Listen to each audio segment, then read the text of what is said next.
least favorite. You want me to Try the banana pudding flavor. Oh, God. You want me to tell you Lance and I could tell the story now. We can pull the curtain back, but oftentimes at Odie's Trivia, back when Lance and I, before we retired from Odie's Trivia, we would have people that love the show and they want to buy us shots. And all the bartenders knew, bring me and Lance a cup of water.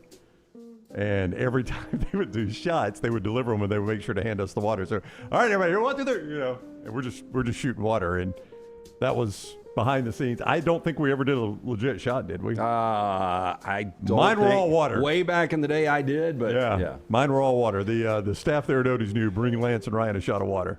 Interesting story here. Wiz Khalifa has found himself on a Romanian police list of wanted persons following a long-running legal saga tied to a 2024 festival performance where he allegedly smoked cannabis on stage.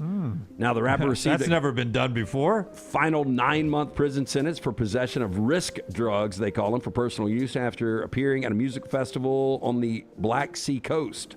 Authorities later found 18 grams of cannabis were found in connection with the incident. Romanian police have since described the case as a conviction for possession of drugs for personal use. Now, local reporting later suggested he had been added to wanted persons list. However, the listing appears to be something of a moving target, with database checks reportedly showing the alert is, quote, no longer active. Well, that's a tough rule, man. You host a music festival, and nobody can smoke? Yeah, that ain't going to happen. We got to find a common theme with, like, weed, whether it's all banned or it's all legal. But, like, I think we've got 30 states now. Like the European countries, they're split on it. You're right. You would like it to be universal. It's one way or the other. It's got to be confusing, right? Yeah, one way or the other. It just needs to be universal. And finally, a couple in Western Australia were left stunned after discovering a live frog sealed inside of a bag of lettuce. Okay, it's AI, obviously. For homemade steak and salad dinner. Yeah. Now, the discovery happened after New Zealand couple Laura Jones and Billy, her flatmate, returned home with groceries from Woolworths. I didn't know Woolworths sold groceries. I thought they were like clothes. Yeah. That's what you get for buying groceries at Woolworths. Especially, apparently they sell romaine lettuce and frog gnomes. Now, according to the pair, their flatmate casually revealed the surprise while unpacking the groceries. Jones went on to say, quote, our flatmates came home, and he's the most casual Australian ever. And he's like, bro, I've got lettuce like a frog in my lettuce. Now, in a social media video posted online, small green frog could be seen trapped inside of the sealed plastic packaging. Now, the frog was around the size of the palm of the man that reported this, likely traveled from Australia's eastern states along with the produce shipment. There has been no word from the Next Round hoodies and Next Round hats are all in one place. NextRound.store. Find your favorite piece of gear from your favorite show and put it in your rotation. You never know. You might be in one of our videos showing Next Round gear being worn all over the world. Find all your favorite Next Round gear by visiting NextRound.store. Place an order for you and that big Next Round fan in your life at NextRound.store. Look your best at work, at school, at the stadium, or anywhere you go wearing Next Round gear from NextRound.store. From driveways to interstates, accidents happen fast. The insurance company's response? Here's our offer. Take it or leave it. Leave it. Call Alexander Shinara Trial Attorneys. Over 250,000 clients. And no, they don't accept lowball offers. They fight, they win. Over $2 billion recovered. Call now for a free consultation. 659-777-7777 or alexwins.law. Physical office location, Birmingham. Jim Dunaway, Lance Taylor, Ryan Brown. The Next Round, presented by Bud Light, is on now. Alabama and Auburn will not have to leave home if they make it to the World Series in Omaha. We'll talk baseball later on. Alabama softball is in the Women's College World Series. Oklahoma is not after a major upset. A little Diamond talk later on. We'll get to the Knicks at some point. We'll talk the NFL, a lot of college football, including Lane Kiffin, who it's talking season, and he will not stop talking. So we'll get to Lane Kiffin eventually, too. But the SEC meeting started yesterday down in stormy Destin, Florida, and the Commissioner, Greg Sankey, had a chance to hold his afternoon news conference with storms brewing on the outside. And obviously, guys, the talk was the expanded playoffs and all of that. That was a major talking point. Let's start off with what Greg Sankey said first, cut one, Tyler, about these SEC meetings and the conversation about these playoffs. Here's Greg Sankey in a mood that he's smiling, but this is a mood that Lance has become very, very fond of with Greg Sankey. I'm kind of amazed over the weekend since I had a few rain delays among preparation. If you can overhype a spring meeting, I think that successfully happened based on some of the headlines. We have a lot of issues, plenty of work to do, plenty of opinions. I do not anticipate any decisions on the college football playoff, just so you're clear, so we can tamp that down. We have time. We'll spend time looking at a range of possibilities around the playoff itself, both learning from the successes and then trying to look forward. You made this. Which SEC Media Days was it? It was Grumpy Greg. Grumpy Greg was Dallas. It started in That was Dallas. Dallas. I believe so. It was Dallas. He just has. I think he's having to carry the brunt of the SEC of the NCAA football world on his shoulders, and well, to me, he's developed that aura of a professor or a lecture professor in college that you're sitting in a 200 person classroom having to listen to him talk about things that is hard to stay focused on. It's a lot on his plate right now, and he seems to be the last man standing on what I think a lot of the fans believe should be not a 2014 playoff. I mean, that is, he's becoming, and I don't know if this has happened before, the voice of the fans, because so many people that weren't SEC fans hated the SEC, but now that it is viewed as the second biggest conference, and now if you're a fan, you look at this, the ACC, the Big 12, the Big 10, they're all on board for this 24, so he's kind of on an island by himself. They don't have to make a decision for 6 months and a week. So you got till December 1st. So, I don't think there's going to be anything groundbreaking. And, I don't know how they figure this out, because it seems like everybody else is dug in on this 2014 playoff, and majority is going to win. Maybe in the long run, yeah. But I think in the short run, Greg Sankey is where he is because it's where the SEC presidents want him to be, and it's where ESPN wants him to be. Yeah. And that's why I say maybe in the long run, because in the short run, you said use the phrase dug in. If ESPN wants to dig in on this thing, they absolutely can. That's what the contract says. Yeah, they have the contract. Yeah, they got the contract. They can dig in and drag this out as long as they want to. And that's what's so surprising, because you guys know this. Like, if they could sell the advertising and you had more real estate to sell. In a heartbeat. Yeah, they would do it. So there's a reason. Like, to me, economically, you need to take a look at what the television contract is saying and what the executives, ESPN, they've obviously done a deep dive on this. My guess would be, Lance, and you kind of both. I mean, you've worked in TV, you worked in sales forever, and I've got some numbers that you're about to get to that Stuart Mandel has. Yeah, my guess would be ESPN's got a number. They just know what the Big Ten's number is, and that those two numbers don't match. So ESPN's telling Greg Sankey, you just go out there and say that. I mean, let me back off. I'm not. No, but you're probably right. Yeah. Like, I mean, in order for this to make sense, where they're making money, let's say the number's $100 million, and right now, let's say that the other three leagues believe that number is $200 million. That's right. ESPN's like, we don't have to do anything right now. We'll wait until. If they really want 24 quickly, they'll come down off this number. I think that's what's going to happen. I'll let you get to your numbers, but I think we'll get tighter and tighter. Unfortunately for the fans do not matter anymore in college football. Yeah, while Greg Sankey may be the voice of the fans, that's purely accidental. I don't think the fans are. We do not, and we're going to ultimately get this 24. The more you read, the more you look at this. I mean, if that number comes in, we are going to get a 2014 playoff. Stuart Mandel with this information over the weekend at The Athletic. And this surprised me. I did not know this. Less than 3 years ago, the college football playoffs entire rights came on the market. ESPN paid $1.3 billion annually to re-up through 2031-32. So through the 2031 season, ESPN ABC is paying $1.3 billion to broadcast the playoffs. Do you know what Fox's bid was that year? So ESPN bought it for 1.3. Yep. Fox's bid, I would go $900 million.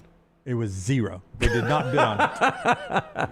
So ESPN in hindsight was like, what did we just do here? That shows me that Fox thought that there was a chance they were going to lose a lot of money. Yeah. So what has changed?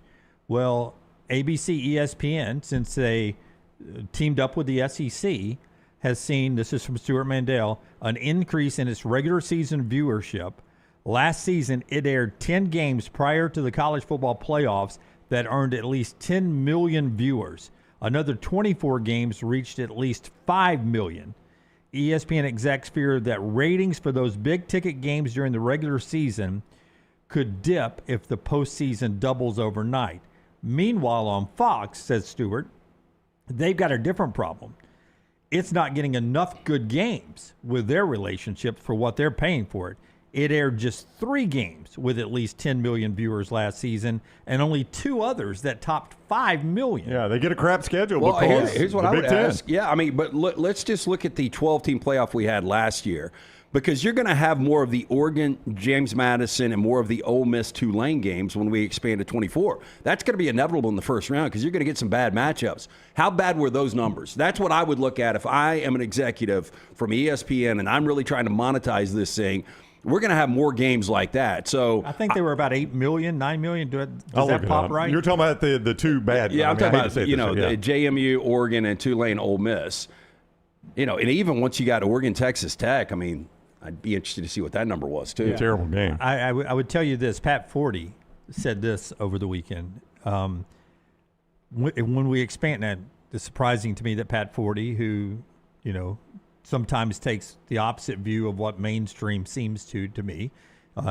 He's a deep thinker, journalist.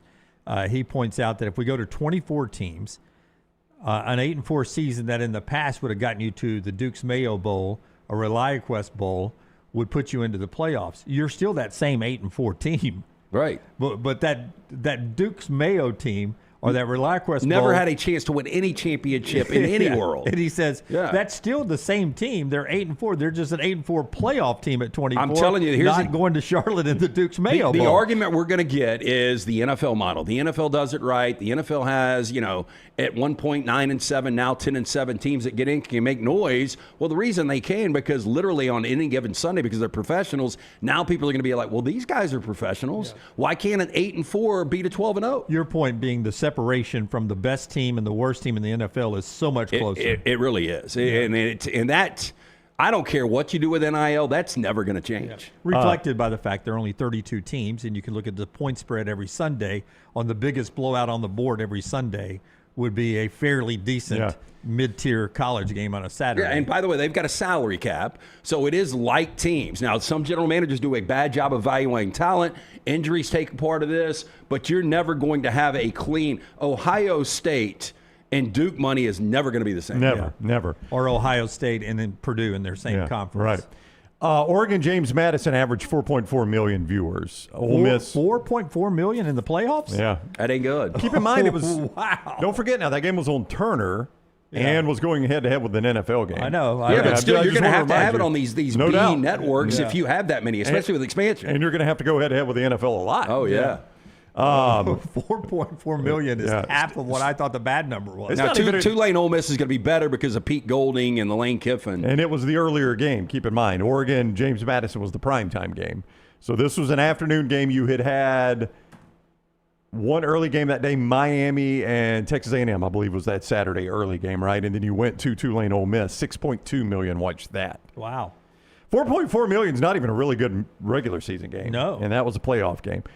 But there's so many issues in the college football playoff, and one of them is, with all due respect to the James Madisons and Tulanes of the world, as long as we have to include them, you're going to get those TV numbers. No, I agree. I want to back to something you said about Fox. Yeah, Stuart Mandel's information. This is eye-opening to me. Was Fox saying, like, our numbers aren't good enough right now with our big noon kickoff?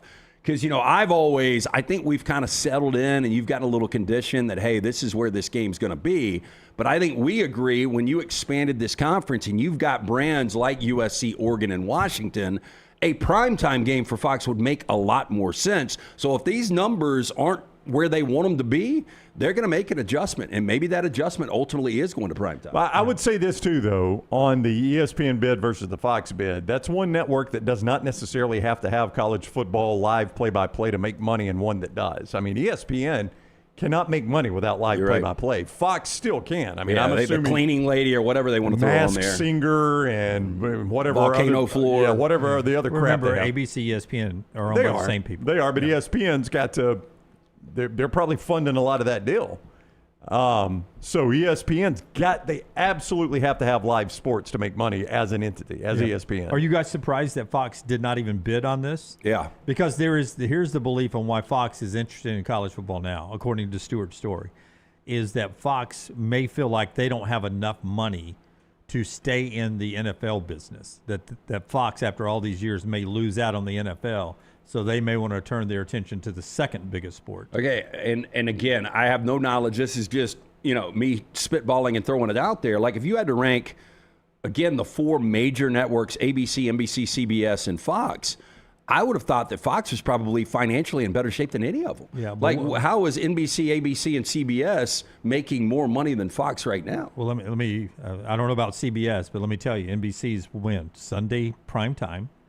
ESPN ABC is Monday primetime, and those Fox afternoon games where Fox makes its most money, what gets watered? They only have half of those. CBS gets the other half, and what's getting more watered down than ever before is the Sunday schedule, because we're moving more and more games off of Sunday. Yeah, I mean, I heard the Jason Kelsey comments, and I kind of agree. Like, I think prime real estate should be Sunday. We're getting away from that, totally. No doubt.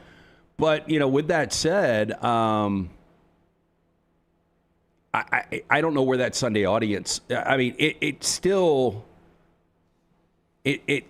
should be. I mean, Sunday should be the day, right? Well, but it's not the Fox Sunday TV ratings they're worried about with the NFL. Right. It's them having enough money to compete in the world of this new TV contract that's coming up for the NFL. They may not have enough money to land it. But don't they get more money from Sunday Ticket from YouTube? Because I mean, Monday night, you know where the game is. Sunday night, you know where the game is. NBC and ABC. It's a good question. You would think that Fox and CBS would get the lion's share of Sunday Ticket from YouTube. So can I be the one guy shouting from the mountaintop here that nobody's going to pay attention to, like an Old Testament prophet? I think you've got 60,000 of those people right now. So go ahead, join them.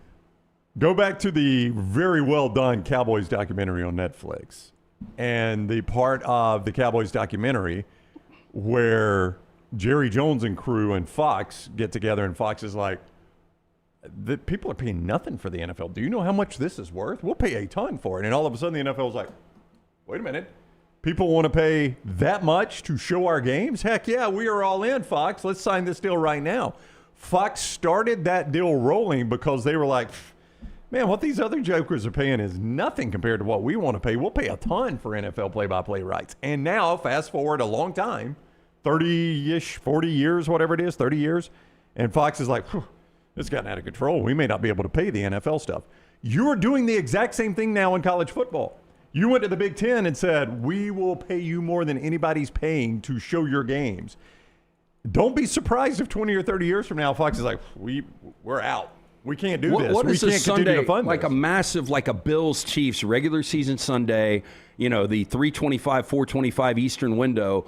What does that compare to a Amazon Prime or a Netflix broadcast? $30 million probably for that, Jim. Would you say that? I don't know. I have no clue. I cannot. 30. But it's a much bigger number than even a primetime Amazon or Amazon Netflix, Prime. right? I think like a big number for them would be 15 to 18 million. So you probably double it on that national game. Yeah, I'm just saying you're hiding some of these primetime games on these networks that some people don't have access That's to. away from our discussion on the college football playoffs. We'll get to that later on. I had the Jason Kelsey comment and the odd bedfellows that Lance finds himself with sometimes. Not a fan of the Kelsey brothers, but in this case, I knew when I saw it. I said, Lance is going to agree with that. Yeah, and I can't believe most people disagree, at least what I saw. So we'll get back now to what we were talking about, the college football playoffs, the SEC meetings being brought to you now by our friends at Kalshi.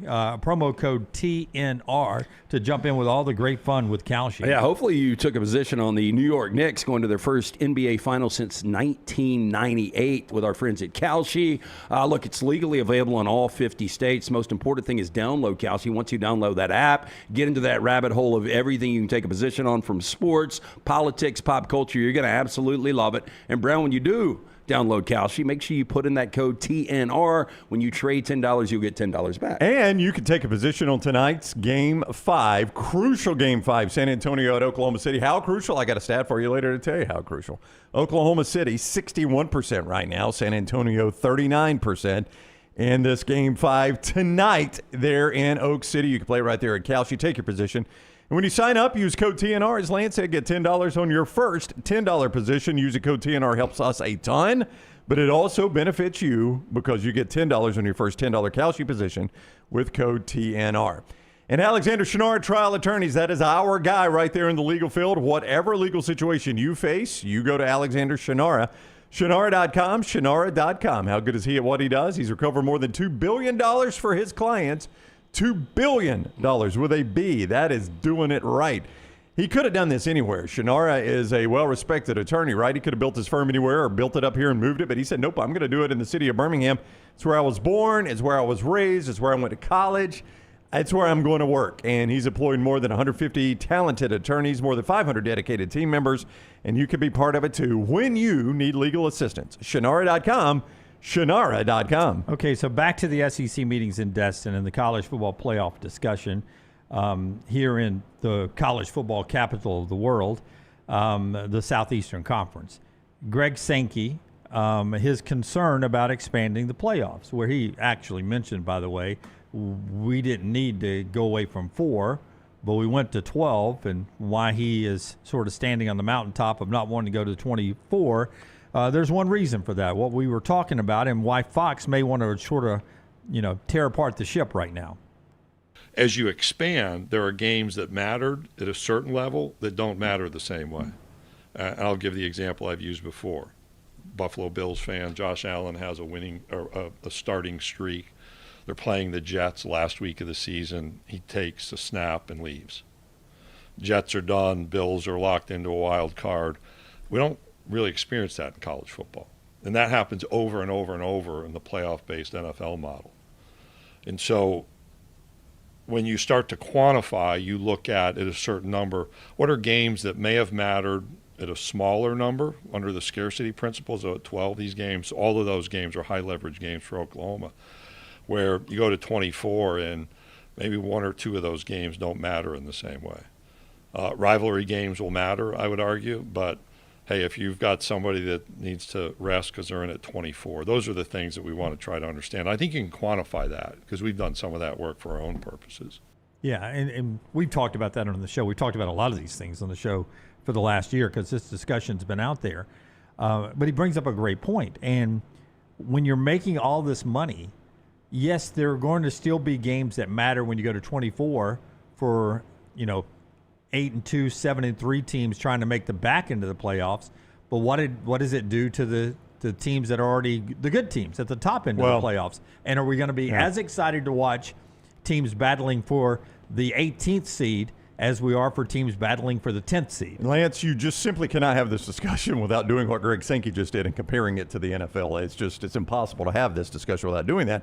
What the NFL did to fix that was incentivize playing it as much as you could. They took away 1 bye. There used to be 2 byes. Now there's 1. So if you value that bye at all, you got to play as hard as you can to get there. Now the example he used. In the playoffs. 1 bye in the playoffs. Used to be 2. Yeah, just for those that may be listening, thinking about bye weeks on the college term during the regular season. Okay. Yeah, 1 bye in the playoffs. I lost my train of thought there. Well, I was going to say, No, I'm sorry. So the example he used was a team that was locked in the middle of the playoffs. They were locked into their spot in the middle of the playoffs. But you've got to find a way, I think, at the college football playoff to incentivize playing as many games as you could possibly play and not resting starters. How you do that, I do not know. Yeah. I don't know either. We had Andy Staples on last week, and he talked about somebody might lose their job for resting players in Ohio State, Michigan, or Alabama, Auburn. I don't know if it would go that far. But another angle is you are going to have a lot of important games. Like last year, USC had to beat UCLA to get into the college football playoff if we were going 24. I'm looking at other examples. Iowa would have had to beat Nebraska. Texas had to beat Texas A&M. Vanderbilt had to beat Tennessee. There were teams that if they lose those games on the final week, they're out. Teams that weren't in now would be in. Well, but that's always going to be the case. The question is it, what was the Iowa one? Iowa over Nebraska. Okay, right. Iowa, Nebraska. Is that going to pull in more viewers on them trying to get into the playoffs, or further up the ladder when Alabama and Oklahoma have to win their final games to make the playoffs? And you see what I'm saying? They're trying to. They're better teams trying to make the playoffs. Those teams would have been safely in. Alabama, Auburn wouldn't have mattered for Alabama to get there. and it would have actually given them a week off. Where they wouldn't have had to play the SEC championship if they'd have lost that game. So I think the debate becomes, would we be more interested? And I think we'll still have the same number of games that matter on who makes it or doesn't make the playoffs. It's just we're further down the poll. We're basically watching, to Pat Forty's point, we're watching teams that would be battling for the ReliaQuest and the Dukes Mayo Bowl battling for a playoff spot, as opposed to it's not even the top tier. In the old days when it was 4 teams, we were watching every game. There were only a few games left that mattered, but we were watching those games intently because if that team lost, one loss and it was over with. Yeah. I would just say, if you really wanted to incentivize it, I'm just spitballing this thing on the fly to avoid what Greg Sankey is talking about right there. And again, you gotta. We joked last week about a no bad ideas meeting, like these meetings you have. Hey, there's no bad ideas. Everybody throw your ideas out. College football's been married to this bowl system for a long time, and at some point, you're going to have to say, Bowls, you took us a long way. We really appreciate what you did for us, but we got to move on from you. Love you. Thank you. Well, you can have our 7-win teams. You can't have our 8+ win teams anymore. Do with it what you will. Even Rose Bowl. Rose Bowl, you've been great to us. We really appreciate all those things, right? Incentivize it by we are 1 through 16, 1 through 24 or whatever, and higher seats always going to be at home. Always going to be at home, and the only game we play off campus is our national championship game. There's your incentivization for not resting starters and doing what Greg Sankey talked about. You're incentivized to continue. The higher seed's always going to be the home team. So you continue to play all year because playing at home in college football has great value. Yeah, we're always seeing something new in college football, but the one thing we've never seen is rested starters. And I think it was randomly Mike Greenberg that said it a couple of weeks ago. If we get to that point, this is broken. This has become a big problem. But if I know a higher seed's always home team, more of my teams are going to play till the end. There's going to be no resting starters because there's going to be a difference in being the 9 seed and the 8 seed. And to do this, you're going to have transparent rankings all the time. They talked about reducing the rankings. You're going to need the rankings out there all of November because you're going to want to know where those teams stand. But I think if you said we're done with the bowls, we're playing the national championship game neutral site, every other game we play in the playoffs is on campus, and if you're a higher seed, you're the home team, regardless of what happens. If that is out there, that does incentivize you to play to the end. There's no reason to take a game off.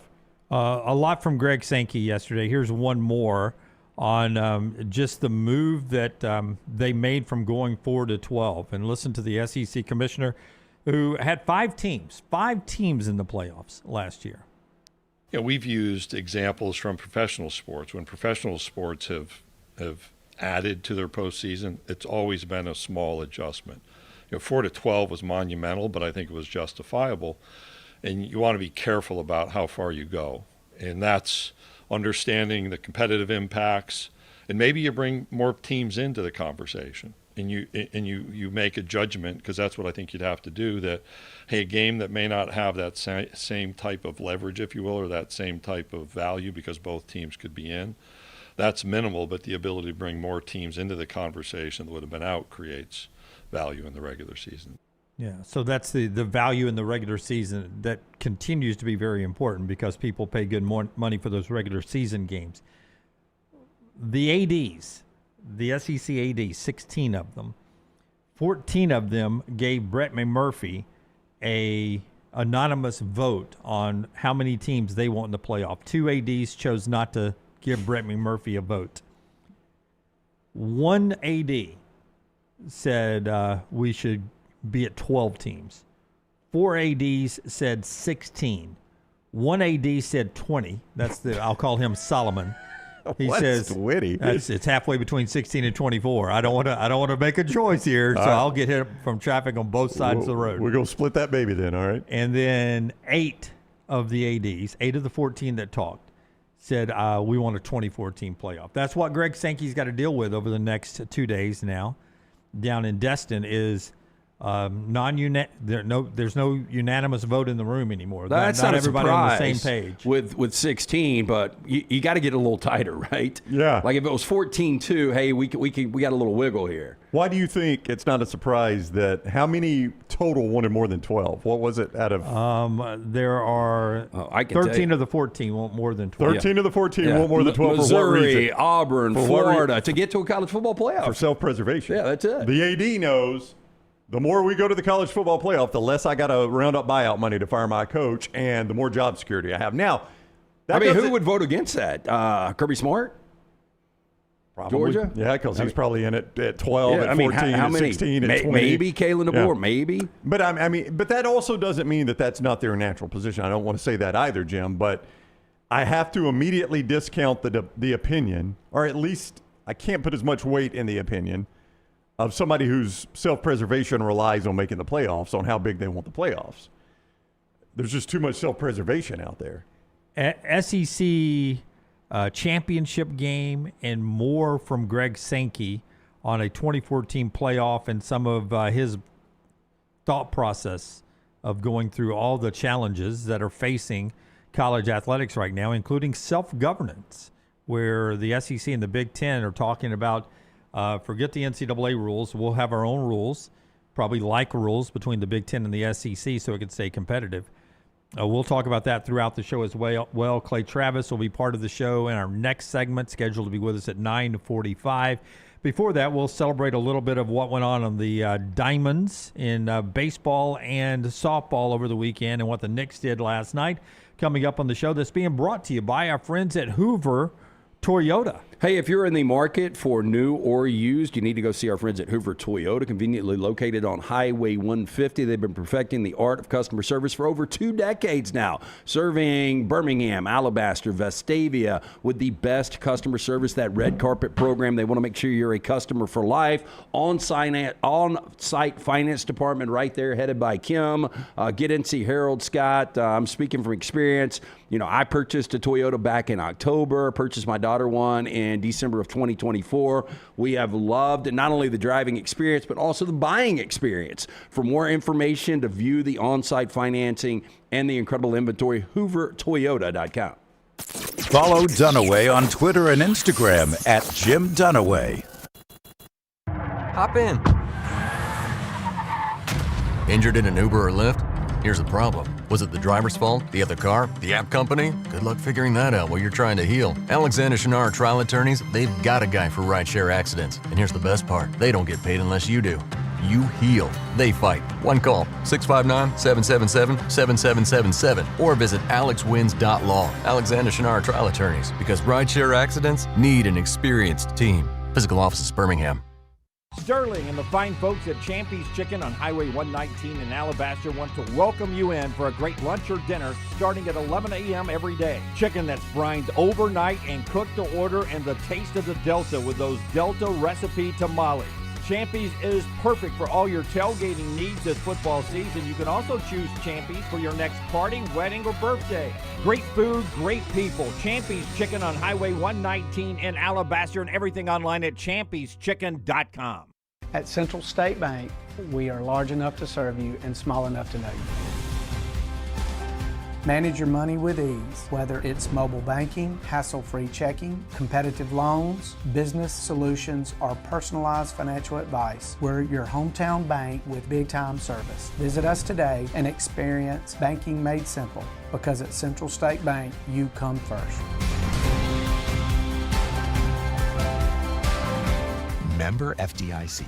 Never miss anything from the next round when you listen on demand through the podcast platform of your choice. Apple, Spotify, iHeart, or Google Podcasts. Wherever you listen, always like, follow, subscribe, and turn on automatic downloads so you catch every part of the next round. Listen anywhere in the world at any time on the Next Round podcast feed, and support the show by following, subscribing, and turning on automatic downloads on any podcast platform. Thanks for always making the next round a big part of your day. Remember the name Way to Wellness if you're battling weight loss in your life. I'm Jim Dunaway from The Next Round. There was a time I was over 216 pounds until Way to Wellness helped me lose 45 pounds, and now for over 2 years, they've helped me keep that weight off. Here's their website, aplanforme.com, aplanforme.com. That's a great name for a website because there's no cookie-cutter plan. Everything is designed specifically for you. No contract, no sign-up fees, and your first consultation is free at Way to Wellness. Hey, Lance Taylor from the Next Round to tell you about one of our favorite places for breakfast, lunch, and dinner. That is Hamburger Heaven since 1982. Hamburger Heaven has been serving Birmingham's best hamburgers, cheeseburgers, French fries, hand-spun milkshakes, and sandwiches made fresh to order. All of their ingredients are fresh and prepared daily. This includes their beef, always fresh, never frozen, hand-pattied each and every day. For breakfast, lunch, or dinner, visit any of the 4 locations, Highway 280, Irondale, Gardendale, and Homewood. Hey, there's nothing worse than waking up to a plumbing problem. Don't get caught in a flooded house. Call the guys at Hemp Hill Services. Adam, Chad, and the team at Hemp Hill are the only ones I trust to fix it and fix it right the first time. Hemp Hill Services does it right and always at a fair price. For all of your plumbing, cooling, and heating needs, trust the name that Birmingham has trusted since 1954. That is Hemp Hill Services. Call now, 205-229-2090. That's 205-229-2090. Stop by the New York Butcher Shop and pick up the finest in certified Angus prime beef steaks and burgers, premium pork chops, ribs, and all-natural chicken cut to order just for you. Their chef-prepared entrees and side dishes are the perfect dinner-to-go choice for your family and are ready to heat at home. With a great selection of fine wines and desserts, the New York Butcher Shop is your one-stop dinner shop. 2 locations to serve you, Cahaba Heights and on Highway 119 in Greystone. The New York Butcher Shop, rare quality, well-done service.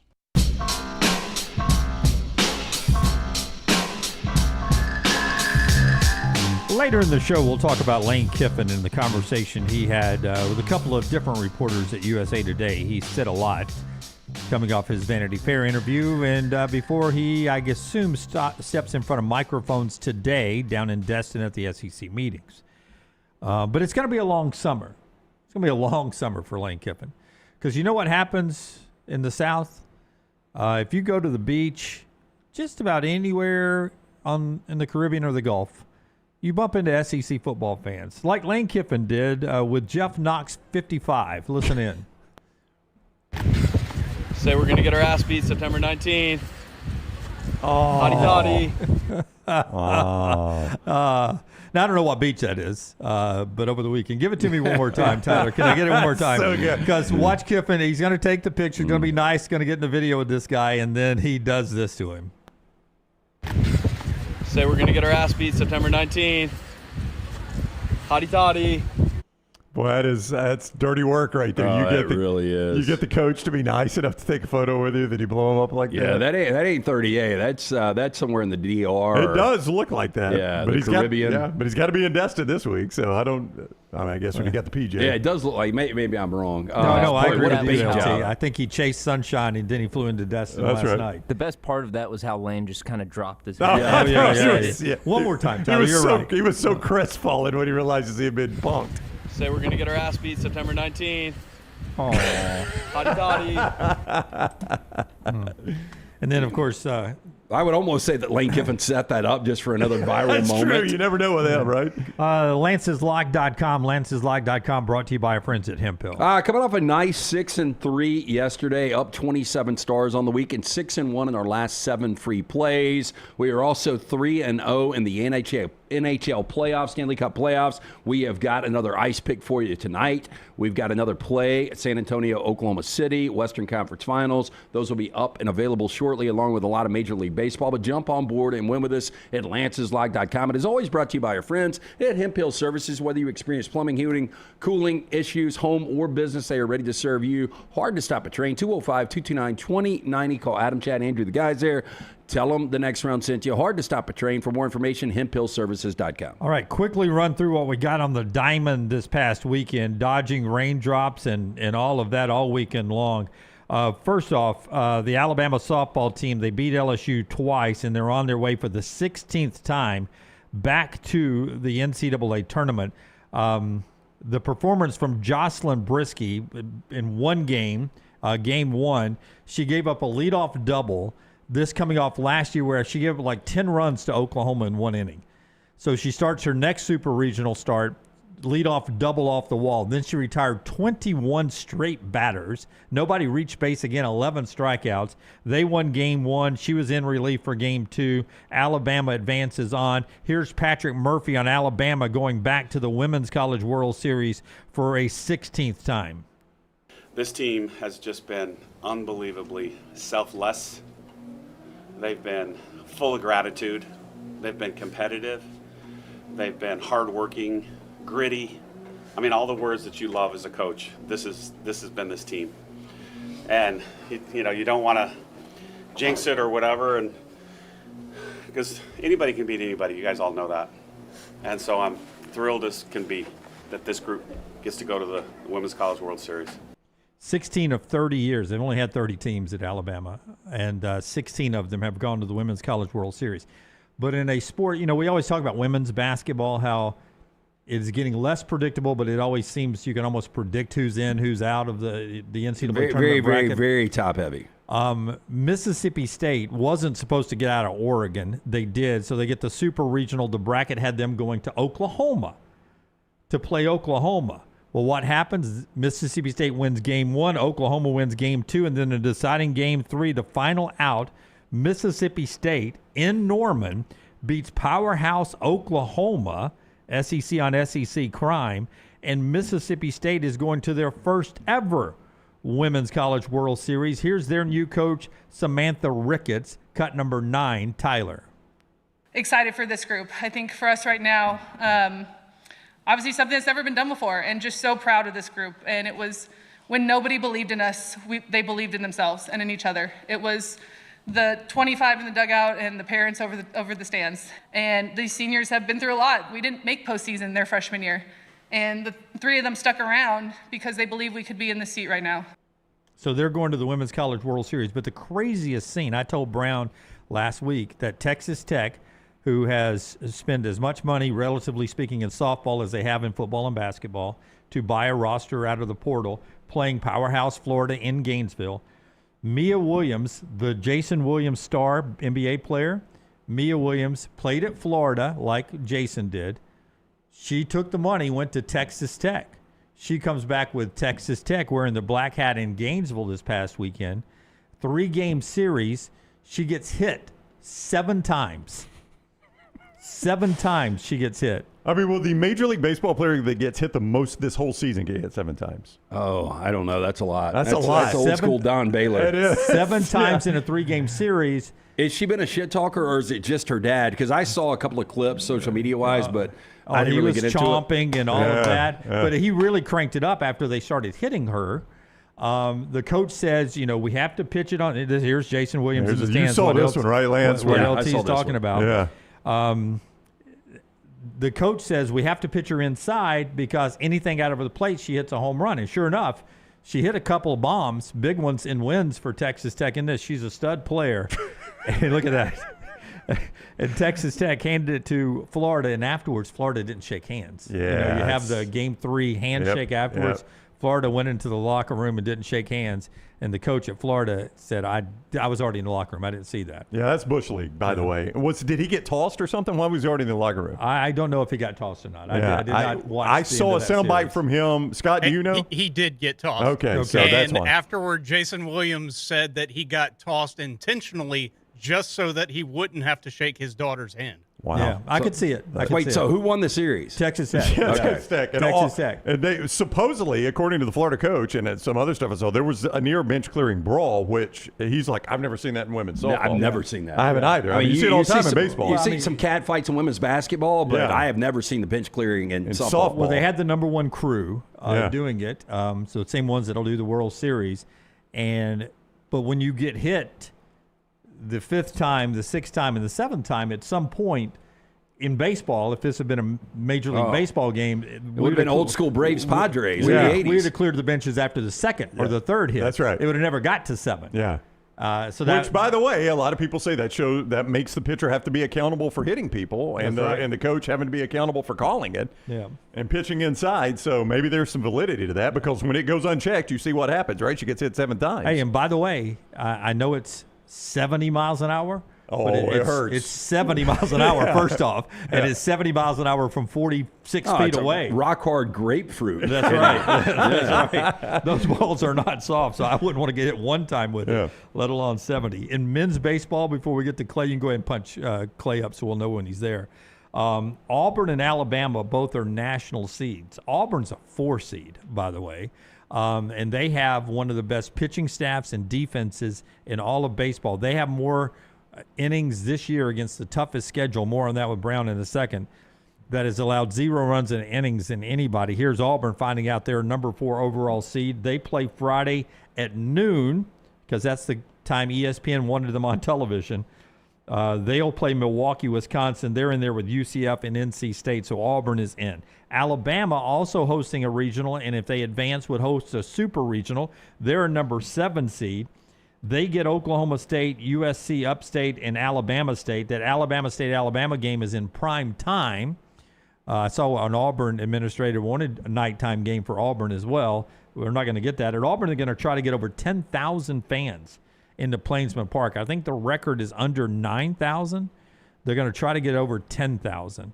Oh, you're shaking your head. Can they not get 10,000 in there? Sounds like a lot. Forrester? Give me Forrester's mic. Can they not get 10? No, that's not what I was shaking my head about. Oh, okay. No. They're going to try to get 10,000 fans inside Plainsman Park. One of the things they're going to do, they're expanding the outfield bleachers and stuff, and there's banking and all of that. Forrester was telling me the ticket price is pretty up there for individual games already at Plainsman Park. But should be a lot of fun this weekend baseball-wise in Tuscaloosa and Auburn. And Jax State, they're going to Hattiesburg. And is Virginia about to get a wake-up call? Jax State got a 3 seed. Yeah, they'll be pissed. You don't want to piss off Calhoun County boys. I'm going to tell you that. And they're playing 2 seed Virginia. That's right. All through the year with the RPI and everything, Brown. We thought Jax State was going to be a 2 seed. Well, they were projected everywhere as a 2 and got a 3. Yeah, and they got a 3. Virginia's about to find out some Calhoun County is what's going to happen. Yeah, so they're going to Hattiesburg to play Southern Miss, who's good in baseball again. You made a point about who's got the toughest regional and everything. So this is from College Baseball Reference. All they did was take every regional's average RPI. So where they finished in the RPI, the easiest region in all of it, the Auburn Tigers. Average RPI 82. So Auburn got, based on RPI, the easiest region. Alabama didn't do too bad either. They're the 4th easiest with an average RPI of 74. So maybe that's good news. I don't know for Auburn and Alabama. Well, I mean, you want the easiest path, right? You would, and if RPI means anything, they both got a fairly favorable path through this thing. Well, it looks like, with Jax State being a 3 seed, Hattiesburg is tied for the toughest regional. So helped out by Jax State being good as a 3 seed there. Interesting.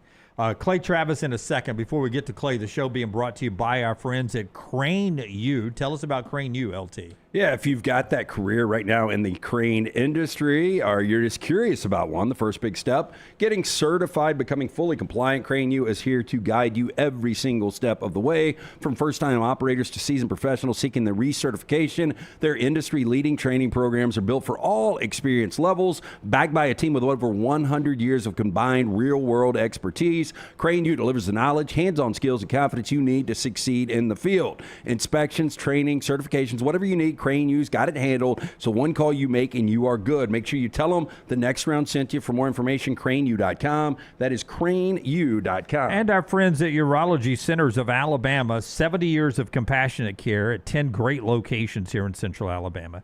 And they handle everything from prostate health to kidney stones. Here's the number or the website so you can get more information or make an appointment. 205-930-0920, urologycentersalabama.com. Guys, you know the importance of staying on top of a lot of different health factors, but so many men in America, if it's not you, you know somebody who has been impacted by changing prostate health.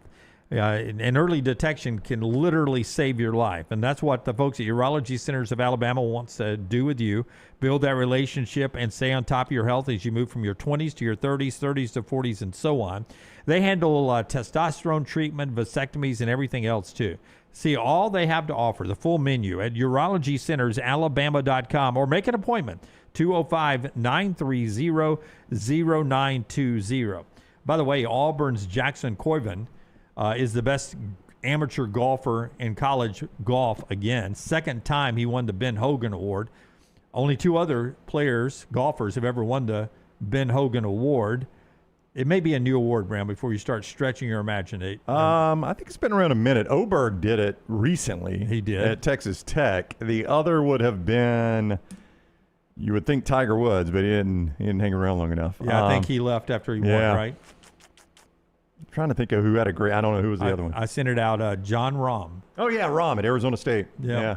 So those are the two. That's why those are both recently sort of golfers still on the Pro Tour. That's why I didn't know if it was around during Tiger and them. But I guess if you won that, if you're the best college golfer, best amateur golfer in America, you probably took that back in the day and bounced onto the PGA Tour. 1990 first year of it. Yeah, I knew it had been around a minute. I knew the Hogan Award because I think Mickelson won it pretty early. So I knew it had been there. I mean, 90 would have been about right for him, right? Yeah, that's about the time he was coming through Arizona State. So Jackson is the second-time winner, and this guy has hung around at Auburn. He's got a bright future. This guy's a stud. This shows you the power of NIL, by the way. I mean, he got money to stay at Auburn. Now, it's not anything like he's going to make on tour, but he could keep his sponsorship money, where in the past you couldn't do that. That's right. He would have had to go. He would have had to make a really difficult decision at some point, but Oberg, did it at Texas Tech. He's able to do it at Auburn, and that's great for Auburn. And it's just another, NIL gets killed for a lot of things, but that's one thing that I think it does is it keeps guys around a little bit longer sometimes. And he's a great example of that because his future is quite bright on the PGA Tour, one would have to think. And then last night, the New York Knicks finished off the quitters in Cleveland, the Cavs. That's embarrassing. People kept thinking that 3-0, but it's not over. Cleveland, I got people that reach out to me when I give out plays, and I had the Cavs, full disclosure. I mean, look, have a spine. I mean, it goes out, and look, and I give the Knicks a lot of credit because they are absolutely waxing people right now. It was the most dominant run they've had in franchise history over I think 8 games. It's one of the most dominant runs in NBA history. Yeah. Like, even if you include the regular season, I mean, what they're doing right now through the Eastern Conference Finals has been miraculous. But at the same time, they're a 2-1 underdog, whoever they play. Yeah. I saw somewhere point differential in the playoffs so far is the best in NBA history. Yeah, I saw that too. And so I must have undersold that. It's playoff history or regular season, so that says a lot. I mean, you think about just in the finals, in the sweep, 3 of the 4 games decided by double digits. They won by an average of almost 24 points per game in these finals. That's an ass whipping. Now, non-NBA fan, Brown, I would say, is the East that easy? Did you hear what he just said at the end of that sentence? Say it again. 24 points per game. No. Whoever they play out of the West. They're getting, if they play Oklahoma City, I think they're catching plus 235, and I think it's down to plus 225. So you're getting more than 2-1 your money if you end up playing the Knicks straight up in that series. This is the most dominant Eastern Conference we've ever seen. So no chance the Knicks win it all. They've done good to make it to the Eastern. I mean, if they play like they did in some of these games. I mean, 33 assists. They hit 19 threes last night. Jalen Brunson is an elite player. The way Cat is playing right now, Karl Anthony Towns, I mean, double machine. And then Anunoby, like his third scoring, he had 6 guys in double figures last night for the Knicks. So I'm not going to say they can't win the series. Just based on what Vegas is saying, it seems like it's going to be an uphill battle. Clay Travis is joining us a little bit early on this Tuesday. He joins us every Tuesday, normally at 10 o'clock, but for good reason. Clay is joining us early. We will start with the congratulations. Today is the day of your son's graduation. Is that right, Clay? Today is the graduation party. Thursday is graduation, but we've got a lot of stuff going on, as anybody out there who is around high school graduation, or I guess college graduation, has experience. So we're in the middle of that. Yeah. Well, congrats to that. I don't know if you've seen photos or videos, but throughout Alabama and Georgia, almost all the outdoor graduations got soaked. And I don't know why you don't have a contingency plan to move them indoors, but they went through with them. So I hope you don't face the same thing. Hopefully yours is indoors whenever the graduation hits. Yeah, I don't know. I saw it actually went super viral here in Franklin, where I live, just south of Nashville. They had a high school where everybody was going through it, and it was an absolute monsoon. And yes, it was much like what happened in Alabama, where everybody just had to go totally through it. So yeah, it was chaotic for sure. So Clay, just because we've talked a little women's sports today, and I saw you post on this, I was talking about last week how ESPN loves to force feed a lot of the WNBA and women's tournament when it comes around. But, you brought up the point, like on some of these graphics, Caitlin Clark's not even part of the feature, like how you don't promote your best player, and you've got a theory behind it, but it is pretty amazing. Like, would there ever be a world where you didn't promote Michael Jordan back in the 90s? I mean, NBC? that's my argument. I mean, and by the way, it doesn't have to just be Michael Jordan, right? I mean, even people who are nowhere near as good as him, you always put the best player up as the image. Now, maybe you do two, right? I mean, it's not crazy that you could have, I don't know, Jordan and Scottie Pippen back in the day, or you could have, if you got a dynamic duo, that makes sense. And you got quad box, right? Like Tony Parker and Tim Duncan, old school NBA, right? But no, I mean, I think there is a calculated attempt to try and argue in the WNBA that the rising tide of Caitlin Clark that lifted all boats is not because of her, and we're going to try to make other people famous. And look, other people can become famous. I can still run through every bit of the Chicago Bulls' first dynasty and second dynasty because I watched all those games and those guys played alongside of Michael Jordan. I mean, would anybody know Bill Winnington's name, Bill Cartwright's name, Steve Kerr, John Paxson, B.J. Armstrong, Ron Harper? Right? I mean, you have to be a pretty diehard NBA fan to know those guys, but for the fact that they played for Jordan, right? They became famous because they played in so many big games with Jordan. And by the way, so did a lot of the people who played against him, right? Because so many people tuned in, whether it was, Sean Kemp or Gary Payton or Karl Malone, John Stockton, the Thunder Dan Marley. I mean, would anybody know Dan Marley? Kevin Johnson, Charles Barkley to a large extent. Those guys all got way more famous when they played against Jordan in the finals. So to me, it's crazy. There's no way to justify this. Dunaway was one of the first people to point this out to me. This was back in the AM radio days, Dunaway. I don't know if you remember. But how infrequently the NFL does, and I'll use today's example. This was not what he was talking about then, but in today's example, like how infrequently the NFL says, tune in for Josh Allen and the Buffalo Bills as they face off against Matt Stafford and the LA Rams. It's about the logos and the teams in the NFL, but the NBA, to Clay's point, has always been about the face of a franchise and of the league. So it's a great point. I can't remember her last name, but is it Sophie or Sophia? I don't even know who that player is. Sophie Cunningham is who you're talking about. Sophie Cunningham. I guess if you were going to go with the second most famous player on the Fever, and look, I am far from a WNBA expert, so I apologize if I'm not analyzing their roster correctly. But second most famous virally is Sophie Cunningham, right?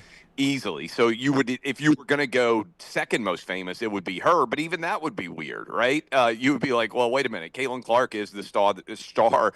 She's the straw that stirs the drink. It would be crazy not to use her. Yeah, I don't pay enough attention to the promotions of the WNBA. I don't watch their games, but I know both of those players. Just put it this way: was there ever I'm with you? Game, I know Caitlin Clark. I know Sophie. Michael Jordan played in where his image wasn't used to advertise the fact that the Bulls were going to be playing. No. We still use Michael Jordan's image a lot. Yeah, that's true. In promoting the NBA, quite a bit. Hey, the SEC meetings are ongoing down near your second home, down in Destin, and Greg Sankey is. I'm going to ask it this way, Clay. Has there ever been an SEC meetings where the conference has been more divided on a number of different subjects than this one? I don't know the answer to that. You've been around it as long as I have. This seems to be a time when Greg Sankey is heading up a meeting in Destin that has the conference not sort of walking in step together. Yeah, I think it's a challenge for him because everybody's following what is in their own best career interests, not necessarily the larger college football picture. And I mean, you guys probably talk with a lot of coaches. I talk with a lot of coaches. They all want to go to 24. And they all want to go to 24 because they know that they're going to be judged on whether or not they make the playoff. And you can say, well, yeah, but if you go to the playoff in the first round and you lose, who cares? You still might get fired. Yeah, it's true. But you also might win a couple of games and get a 3-year contract extension. And to me, look, just as a college football fan, and I've tweeted about this, I will never complain about there being too many playoff games. because I grew up, as you guys did, in a world where we finished the season and we just sat and argued about whether an undefeated team was better than another undefeated team, where Michigan and Nebraska split a title, where 2004 Auburn never got to play for one, right? And so the coaches and the ADs want 24.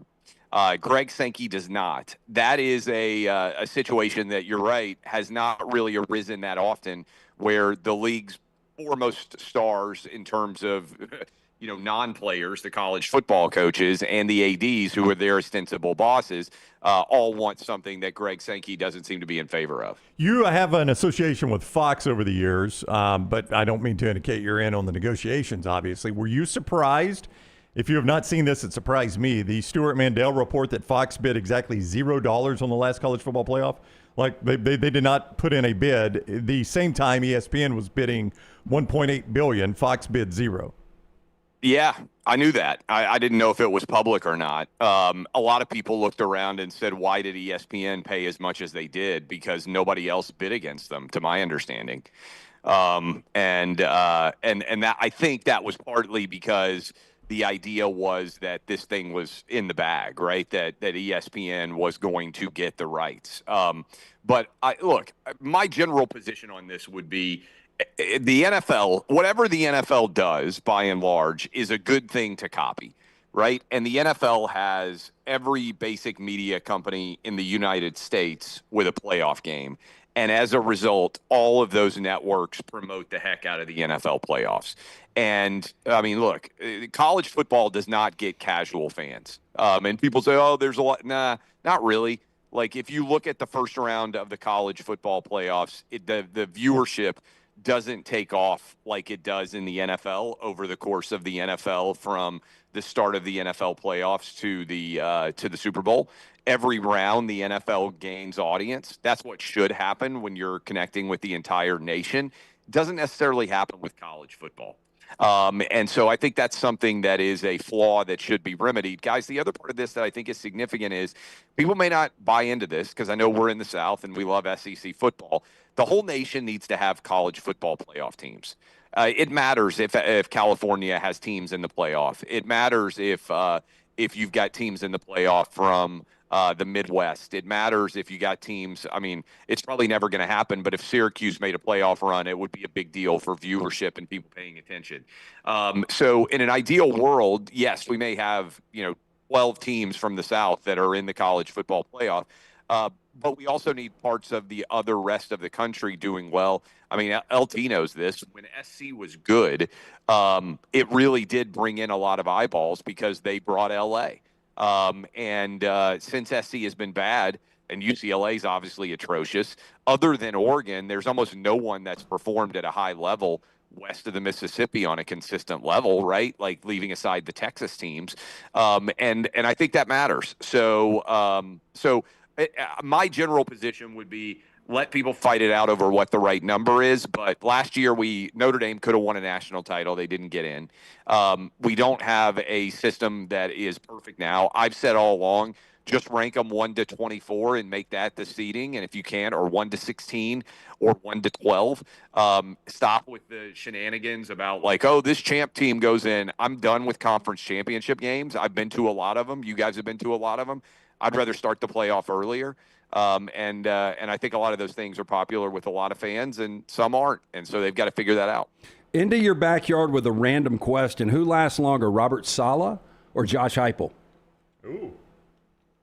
I mean, Heupel's got a way better core than Saleh does. And so, I mean, I think this Tennessee defense is going to be top 15, top 20. He's got a freshman quarterback or a redshirt freshman, sophomore that's going to be starting, so that's the uncertainty. But the Tennessee roster, if you leave aside the quarterback position, which obviously is a significant one, they're in really, really good shape. They got a lot of 4 and 5 stars everywhere. I think that the University of Tennessee football is in way better shape than the Titans. Look, we got no idea on Cam Ward. We'll see in year 2. I think they overreached for Carnell Tate. Jeffrey Simmons is aging. There's not a lot of I'm a season ticket holder of the Titans. my kids, a lot of times, they watch college football all day Saturday, and they're like, it's okay, Dad. We don't have to go watch the Titans get their brains beat in. And so I would go Hype. Hey, Hype might have the option to leave. I don't know that Salo will.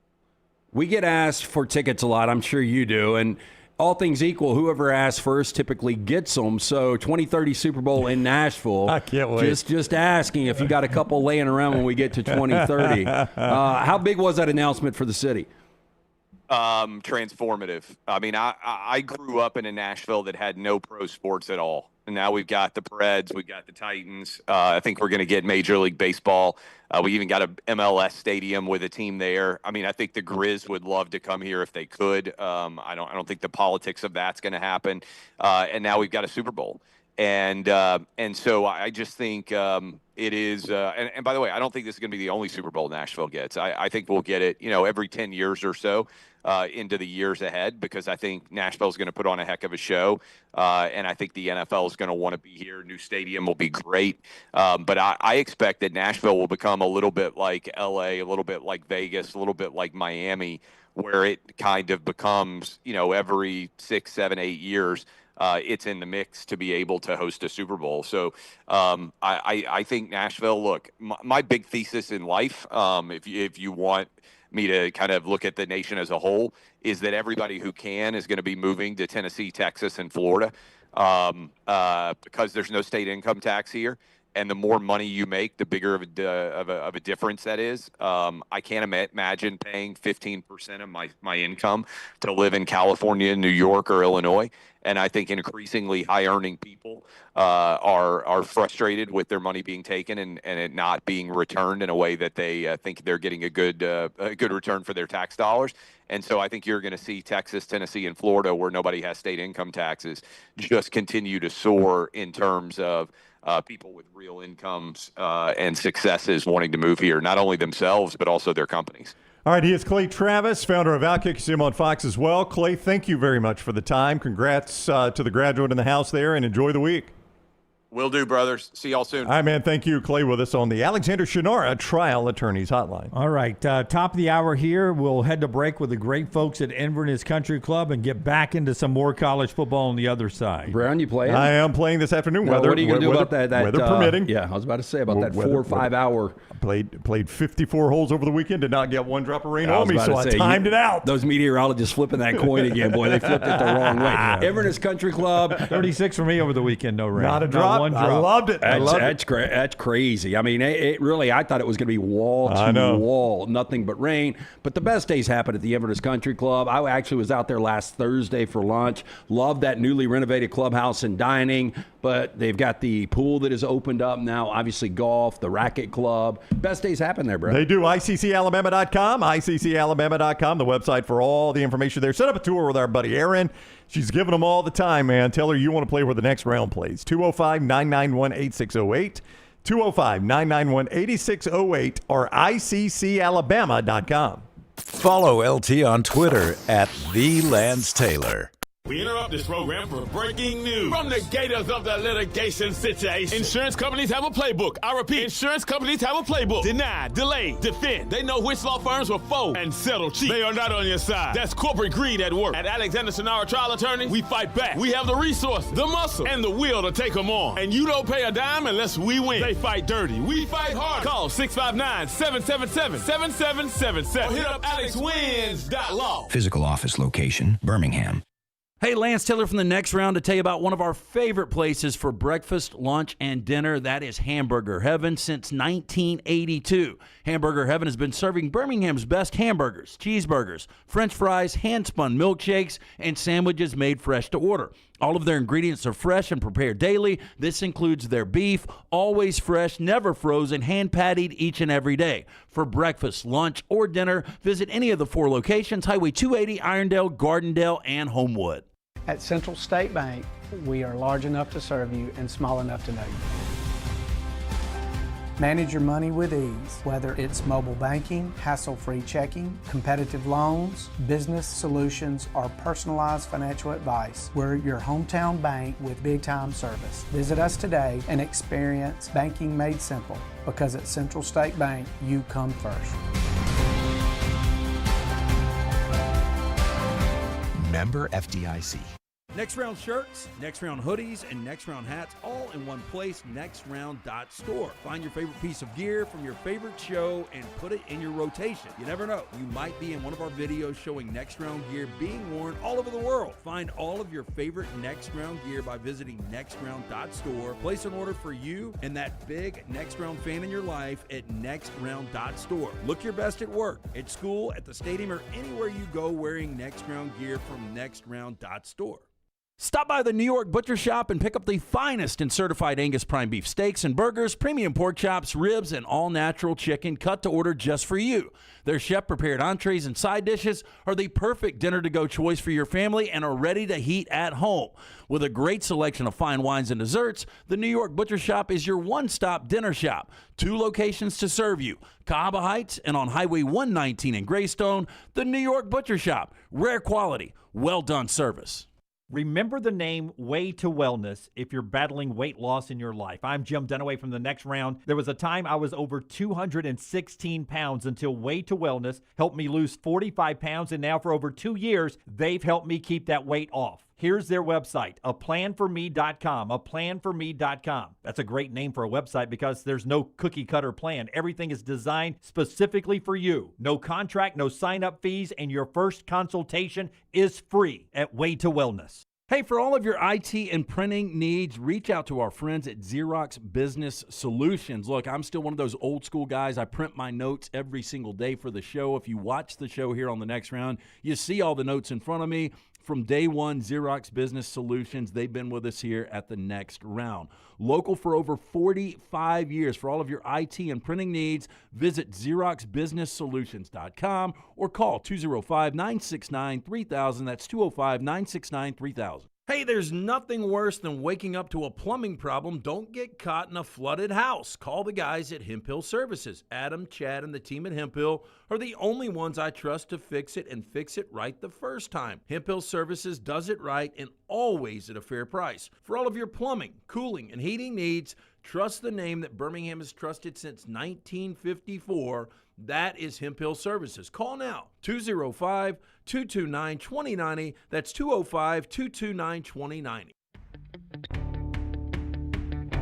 Jim Dunaway, Lance Taylor, Ryan Brown. The Next Round, presented by Bud Light, is on now.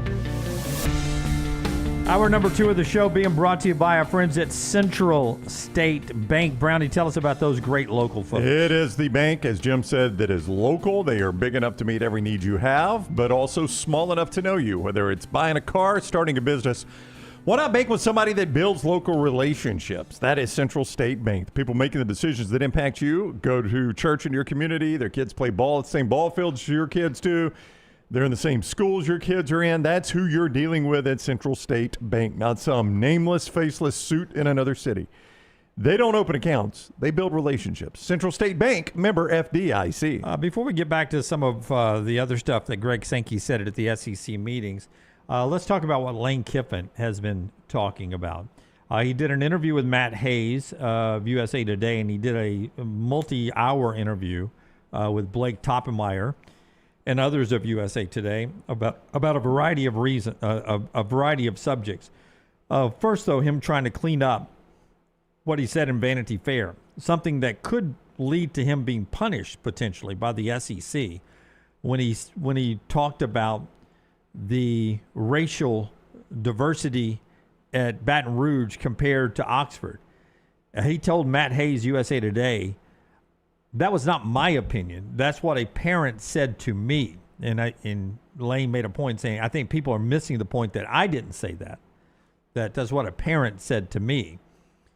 Do you think the SEC should punish Lane Kiffin? No. I mean, unless he completely fabricated it, which it wouldn't shock me. I assume that he had 1 or 2 of these incidents over his 5+ years in Oxford, and then he ran with it and over-sensationalized it. But look, I mean, if this did take place, I thought it was stupid. He needs to focus on LSU and not worry about the rearview mirror that is Ole Miss. So I think it was stupid for him to say. I think it was calculated. premeditated, but at the same time, I don't think he should be fined for this at all. Yeah, under what rule would they suspend him? Do you know? I don't have the rule number, but there are rules there that comments that are detrimental to the league or member institutions. So this would be like Greg Sankey's opinion. Yeah, if it was calculated. Yeah. If they was deemed to, either he made it up or he did it intentionally to hurt their recruiting, there would be some grounds for that. Yeah. I don't like the subjectivity of that, but I guess anything like that's going to be subjective. Boy, tough to prove. Yeah, man. it really is. And I don't know if it's Greg Sankey's call or if there's a council that does this or the presidents have to vote on it. I don't know. So I don't know about a suspension. Dangerous precedent. It man. really is. I mean, that is because I don't want to say this is not freedom of speech. This is something that he said transpired, and it was part of the recruiting process for him in Oxford. So it's really not freedom of speech. Well, freedom of speech does not exist in the Southeastern Conference. So that's true. I mean, you can't go to a post-game press conference and blast officiating. Yeah. You get fined. So there is no freedom of speech in the SEC. Yeah, and I would think if you went and you were like, man, I'll tell you what, those Arkansas fans are hillbilly hicks. Yeah. You probably can't get away with that either. So there should not be an assumption of freedom of speech in the Southeastern Conference. So I guess on those grounds, Lance, maybe you can make an argument. I don't feel that this would rise to that. Aren't you a little surprised, though, if this was a fear of somebody, that they haven't come to the defense of Lane Kiffin yet and said, hey, look, I just want to let you guys know my kid was getting recruited there, and either they signed with Lane and ended up being a great situation, or they didn't sign there because of this. But what Lane is saying does have, it does have some substance to it. And we haven't heard that at all. And then there's other things Lane said during an extended conversation with several reporters, including Blake at USA Today. Brown, you brought this to my attention that Lane still has thoughts on last year's Ole Miss playoff run. I want to see Lance's reaction to that. So this is Lane Kiffin talking to USA Today. Is this weekend? Yeah. This weekend. If I had been at Ole Miss, we would have played for the national championship. Oh, my God. Now, here's his rationalization before we just go crazy. I don't even care if he believes they would have won it. Why do you say that? Well, here's his rationalization before everybody goes crazy on Lane. His rationalization was, if I had been the head coach at Ole Miss, Pete Golding would have been in the booth calling defense and could have been wholly focused on that. And he was far more comfortable doing it in the booth. And you only missed it technically by one play to Miami. Would it have been different if Pete Golding had been in the booth? And Lane says yes. Well, and then I could go back to Lane's ego gets in the way of his play calling. And I think one play away from losing to Georgia, he probably would have dicked that up. Yeah. Like there was something special about, hey, man, this is us against everybody. Lane Kiffin left you guys for a program he felt was better. Let's go out and prove to the world we can do this without him. I think there was something to that. I think we talked about it in the moment. I think you guys agree with that. I don't think Ole Miss, they beat Tulane. I don't think they beat Georgia with Lane Kiffin, my opinion. And that was pointed out in the article, too, Jim, is that your record against Georgia wasn't great. You did get that one win in Oxford, but Kirby, I think they were – excuse me, I think Kiffin was 1-2 against Kirby. I mean, that is a 3-game window, which is not probably fair to make a big judgment on. But Pete Golding made some tough decisions in that game, and I don't know if Lane would have made the same decisions. I think he punted one time, and I think he went for it one time. It was, I think, was the right call on both of them. Lane may have done just the opposite. He may have gone for them both times, and it not worked out. It could have been a swing that would have cost them the game against Georgia. It's so weird how insecure Lane is, but how massive his ego is. But you guys help me. I mean, why would you even say this kind of stuff? I don't know, because he's Lane. It's not worse, but he goes on, Brownie, and talks about how it's a win-win.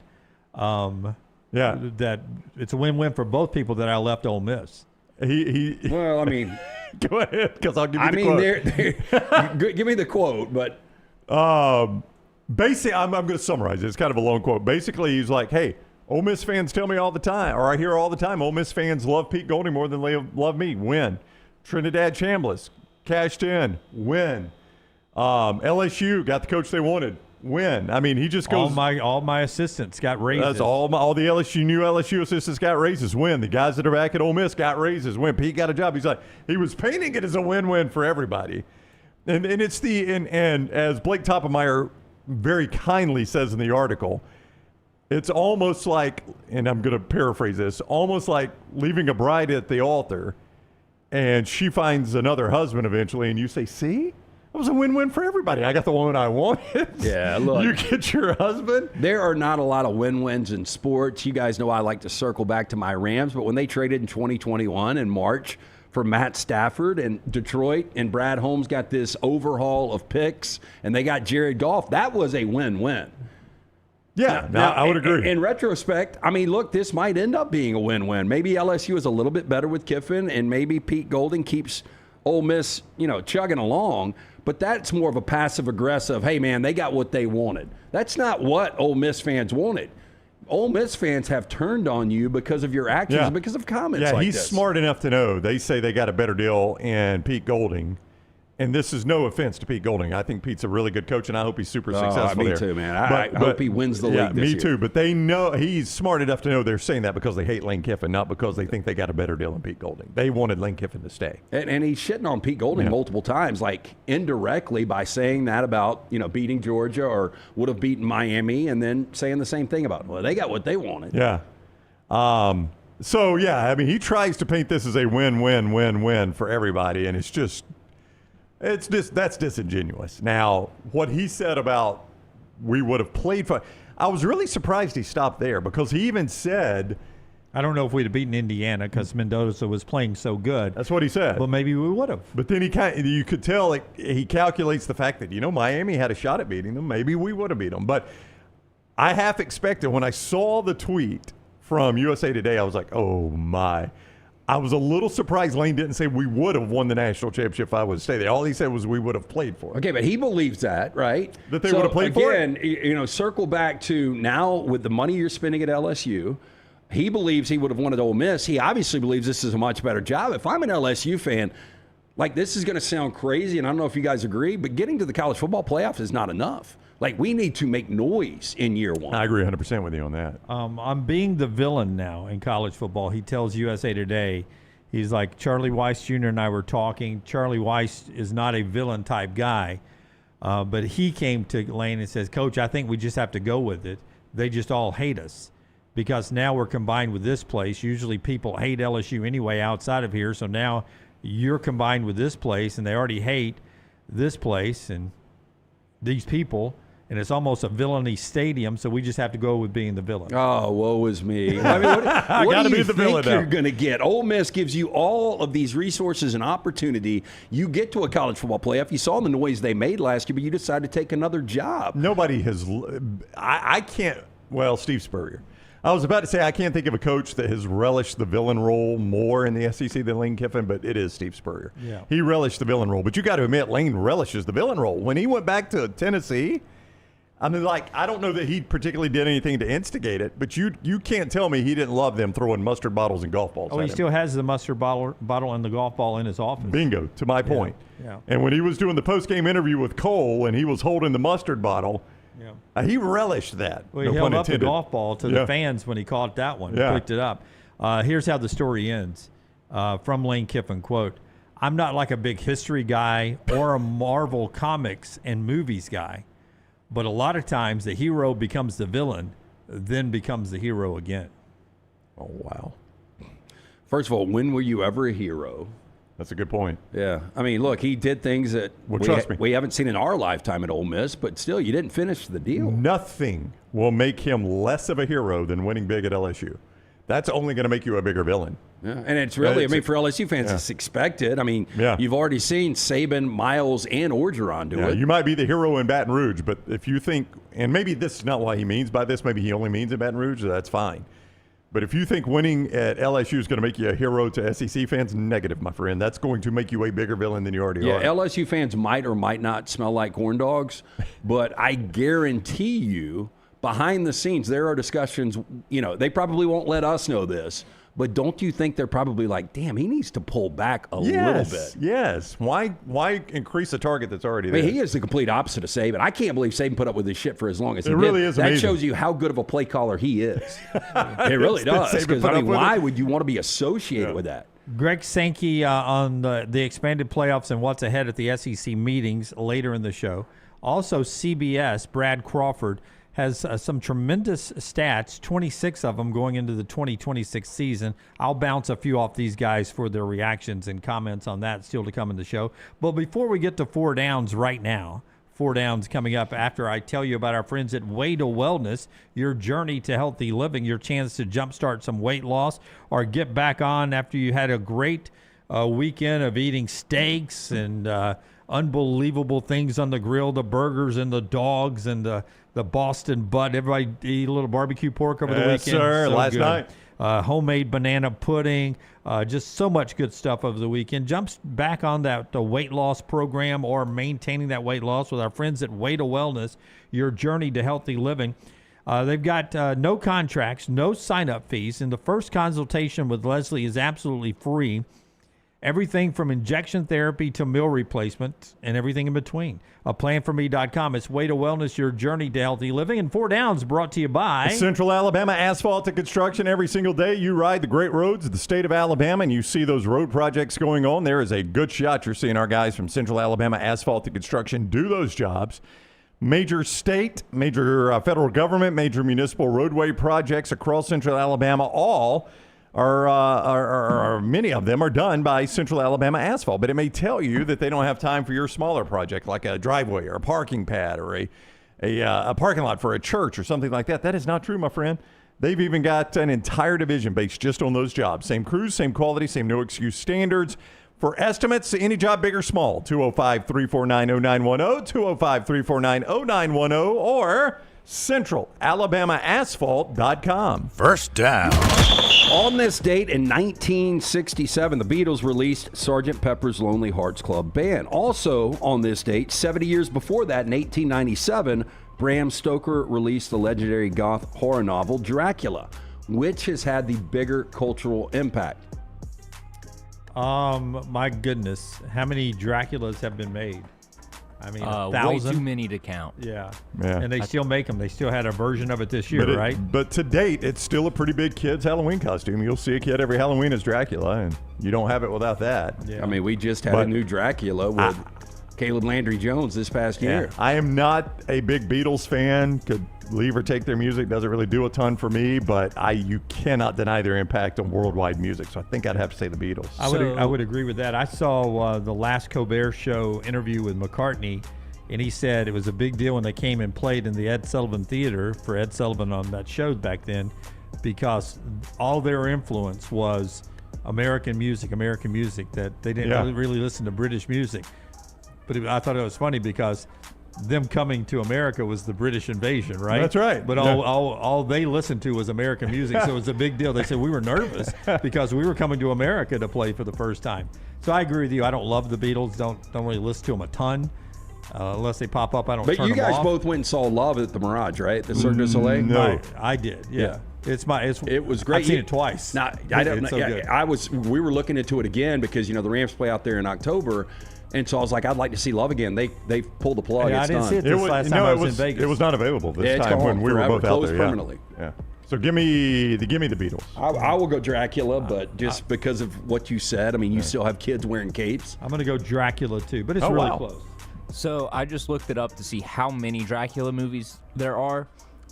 They've actually lost count because there's you can define the character in different ways. Like Nosferatu is technically an unauthorized remake of Dracula. Right. I mean, Fright Night, Vampire in Brooklyn with Eddie Murphy, Blackula with Lance Taylor Sr., by the way. So there's between 90 and 200 Dracula movies in existence. So that's a big window. Okay, Jeeves, can you find this out, though? Copies of Bram Stoker's novel versus, purchases of St. Pepper's. Sgt. Pepper. Sgt. Pepper's. Like, how many novels have been sold? Yeah, compared to the album that have been sold. It's unknown because it's been in the public domain forever. And it's been published hundreds of different times. Yeah. So it'd be hard to find that out. Second down. Lenny Kravitz, 62 years old. Looks good for a 62-year-old. Micah Parsons, 27. Ultimately better career, Micah Parsons or Lenny Kravitz? Is Micah Parsons ever going to make an album with Slash? Probably no. Well, Yeah. there you go. I'm going to go Micah Parsons when it's all said and done. All due respect to Lenny Kravitz, a couple of great songs that I love, still make my playlist.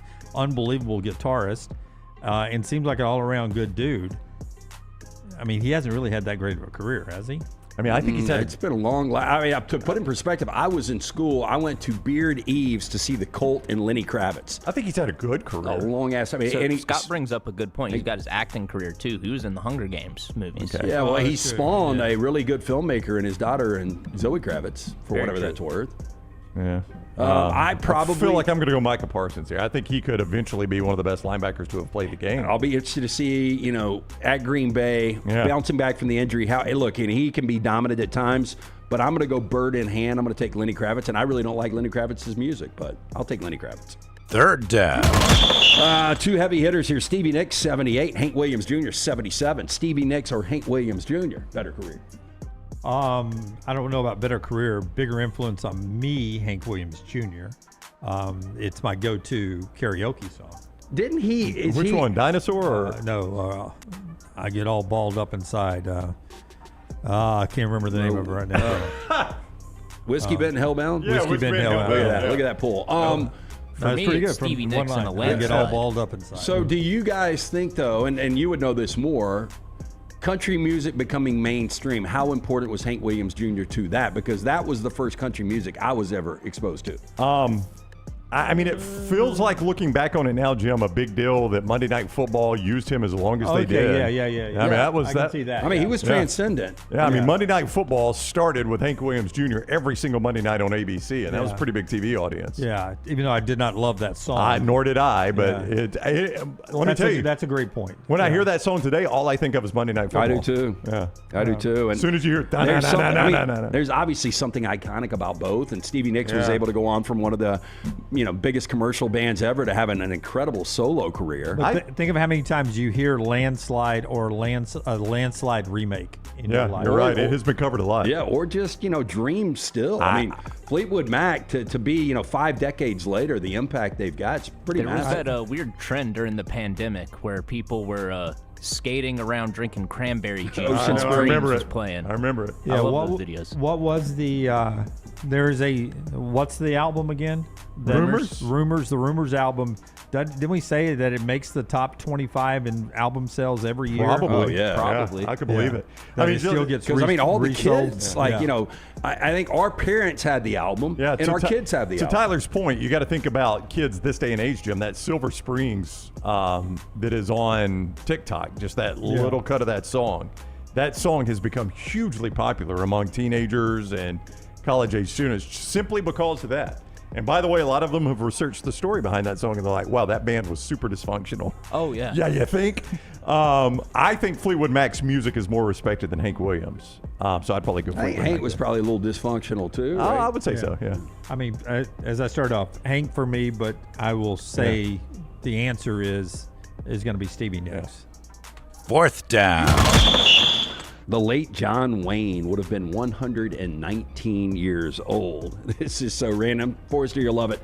Matt Stone, South Park creator, 55 years old. Better career ultimately. Was it John Wayne or Matt Stone? And look, I have never watched a full episode of South Park. What are we doing? Never, but I have watched Team America. I thought it was really, really well done. The only thing I would say is Matt Stone is worth almost $1 billion now. But you can't. Here's the thing. You can't say the two names, John Wayne and Matt Stone, and people know who Matt Stone is and not John Wayne. You see my point? Name recognition, John Wayne. Probably 99% Matt Stone, maybe 25%. My son just graduated college, and I guarantee you he doesn't know who John Wayne is. Oh, no, I'm just saying vast majority more people know John Wayne than Matt Stone. If you just say the two names. But if Do you you think he say knows who John Matt Stone- Wayne or South Park. Oh, well, then it's a different story. Yeah. No, it's a different story. Yeah, the cultural influence. That's why I think it's a little bit closer. I know Forrester's like, oh, this is a complete blowout. Look, and I would go John Wayne. No, I think Forrester's saying it's a blowout for South Park. No, I'm not. I'm saying it's a blowout for South Park. I think it's a blowout for South Park, too. Daniel know brings about up that. a good point in the chat. He said Matt Stone would have made a better Genghis Khan. There's no doubt. The day Rockstar brought that to our attention, I'd never seen that photo, and I can never forget it either. No, I just. But I mean, think about John Wayne's been dead since the 80s, and we still talk about John Wayne as a legendary icon. Very rarely, only in moments like this. When's the last time John Wayne's come up in conversation? I mean, I still see documentaries pop up all the time about John Wayne. I really do. John Wayne, I'm like you, Jim. Like, I'm not going to go watch any of his old movies. I don't even know that he was a good actor, right? He was just a big name. Yeah, he was not a good, he was just a big name. It was kind of a, he had cancer when he won Best Actor for The Shootist. Okay. But, I mean, that didn't make him a good actor. It's a sad story. I don't know. I'd probably say John Wayne, but it's not because he was a great actor. Yeah, South Park for me. And that's our 4 Downs today, brought to you by our friends at Central Alabama Asphalt. A lot more to get to in the second half of the show. One more thing here, though, before we take a break, after LT tells us about our friends at Odie's, where you can swing by there and enjoy a great lunch, including that legendary hamburger. Not only the great burger, but also that Diablo sandwich. Great place to watch the live music every Friday and Saturday night. Odie's Team Trivia on Wednesday night. Stop in either location, the original in Crestline, newest location right there in Edgewood on Broadway and Homewood. Fantastic food, ice cold beer buckets full of the Bud Light. It's a Birmingham institution. Get in and see Will Haver and that great staff. Odie's Tavern, 2 locations. Now, we're Budweiser people, Bud Light. Easy to drink, easy to enjoy. And some things I don't use or drink or eat or buy their products, but I want them to be there for some reason. Does that make sense? I don't like change. Okay. Like, I want you on the shelves. I want you to exist. I don't necessarily consume you. Did you guys realize that Schlitz brewed its last batch on Saturday? The beer that, when I was a kid, made Milwaukee famous is going out of business after 177 years. I'm almost convinced it was the first beer I ever tried. Oh, really? The old man used to drink it early on, and I remember the old school pop top and the tin can. Help me remember, as a kid, was Schlitz the commercial where the bull ran through the wall when they opened the... Yes. That was an iconic commercial. You remember them? Yeah. They showed all the time, Jim, in the NFL games, and maybe the college games, too. They'd pop open that beer and the bull would run through the wall. What was I can't remember if the bull ran through the wall on that one. Yeah, I swear I thought that was Lowenbrow. No, I thought it was Schlitz because I think I remember it saying Schlitz malt liquor. And by the way, Lowenbrow's still hanging on Lowenbrow's overseas. hanging on? Overseas, 100%. So you were in Europe, you saw Lowenbrow. I saw Lowenbrow. I thought Lowenbrow I didn't see Bud forever. Light one time, unfortunately, Okay, but here we I go. saw Lowenbrow. Yeah, there it is. So Schlitz malt liquor. Don't say beer, say bull. That's a Schlitz commerlial. And the bull From comes 1979. Yeah, I remember. Hey, Dick, I watched the 1979 college football game last night. LSU, Alabama win. Alabama, LSU, and Baton Rouge. Alabama won 3-0. Really? In a downpour in the rain. Alabama was the highest scoring team in college football going into that game. It was 3-0. 3-0. You know, you can hear. Weren't they running the triple option? You'd think that'd work in the rain. A lot of fumbles, maybe. Wishbone. Yeah. It's easy to identify the tipping point of when something becomes massive. Like ironically, for Bud Light, 2020 there was a little issue, but that sprung Michelob Ultra into being the highest selling light beer in the world. That's right. I just wonder what the tipping point that took Schlitz backwards. I don't know. Because, it was a massive brand. Largest beer producer in the world during the early to mid 20th century. There's some old man out there that's crying today because he can't get his Schlitz anymore. But help me, educate me, you two. Is malt liquor... Is that different than what Bud Light is? What is malt liquor? Yeah, I think it is more, it sounds very obvious, more malt-based. Okay, yeah, thank really. you, Lance. Yeah. But it's cheaper to process. Cheaper to process, yeah. Okay. Yeah. According to Google, malt liquor is achieved by adding extra fermentable sugars like corn or rice during brewing, which results in a sweeter flavor and a lighter body. Yeah. All right, there you go. Not a fan. In 1871, after the Chicago fire, and this company started in 1849. In 1871, Chicago residents didn't have clean drinking water. So the Schlitz company shipped from Milwaukee free Schlitz beer to Chicago residents until they got the drinking water cleaned up. So they were providing them free beer. Well, that helped spread their sales. People in Chicago fell in love with Schlitz. Well, that happened in early European communities too. Like there wasn't a lot of clean water outside of people that had natural wells, and so there were a lot of family that would drink beer. So that shows you beer can hydrate you. Yep. Here we go. This is the fall, according to the robot, as you like to say. The infamous fall came in the 1970s cost-cutting adjustments, which altered the fermentation process and recipe. And they ended up having a massive worker strike in 1981. And the original Milwaukee plant closed, and then ownership bounced from company to company at that. So from Stroh's then to Pabst, and that's when Schlitz plummeted. So basically, they cut cost and they had a strike and they never could recover. Is what Did that not boils down recover. to. Yeah. Right around when that Bull commercial was 1979, 1980, 81. Strong as Bull. Yeah. And that's what changed. Stroh's is another one. Is it still kicking? I remember Stroh's when I was a kid. I think that was really helped out by, was it Alex the dog? Maybe. Yeah. I remember Stroh's commercials, though. Yeah, but the Schlitz Bull running through the wall, because you remember as a kid, the Kool-Aid pitcher would run through the wall, the Kool-Aid man, and the Bull would run through the wall. And I remember as a kid seeing those commercials during football games. The Bull running through the wall. And that's the only thing I know about Schlitz. And then I guess it got to a point where you couldn't use mascots anymore to promote beer, right? Because Spuds McKenzie, I think that was one of the last for Bud Light. Kids. Yeah. Joe Camel. Yeah. Fred Flintstone as well. Oh. What was his beer? For cigarettes. Oh, cigarettes? Yeah. Damn, I didn't know he smoked. Yeah, let me pull it up real quick. He and Barney used to go out and take a toke in the back. Barney was an edible guy. Shit. Barney did the edibles back in the day. He's a Winston guy. Boy, of course he is. Yeah, that's hilarious. Barney getting side gig too was a Winston guy. Damn, did they ever smoke? Because this was a primetime cartoon back in the day. they just did the cartoon for the commercials, right? Yeah, this was a commercial for Winston, and one of the reasons why cigarette ads are banned now. Yeah. Look how happy Fred is, though, out back smoking one with Barney. Fred's just laid back and relaxed. Those commercials ultimately killed somebody. I know. They even do a lighter flick in a certain rhythm to make it real catchy. Yeah.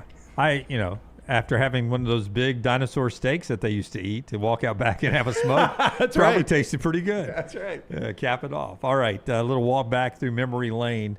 Tip of the cap to Schlitz. No longer brewing their beer after Saturday. Saturday is their last batch. Yep. There are parties all over the Midwest, apparently, emptying their Schlitz kegs. Oh, man. With special pricing and such.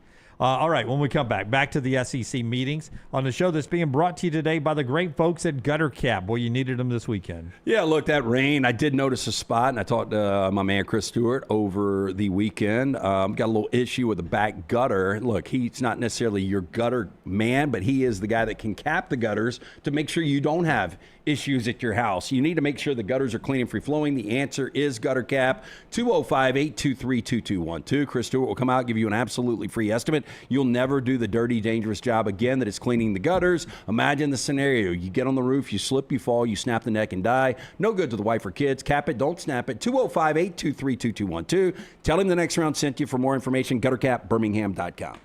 Follow Scott Forrester on Twitter @ScottForresterTV.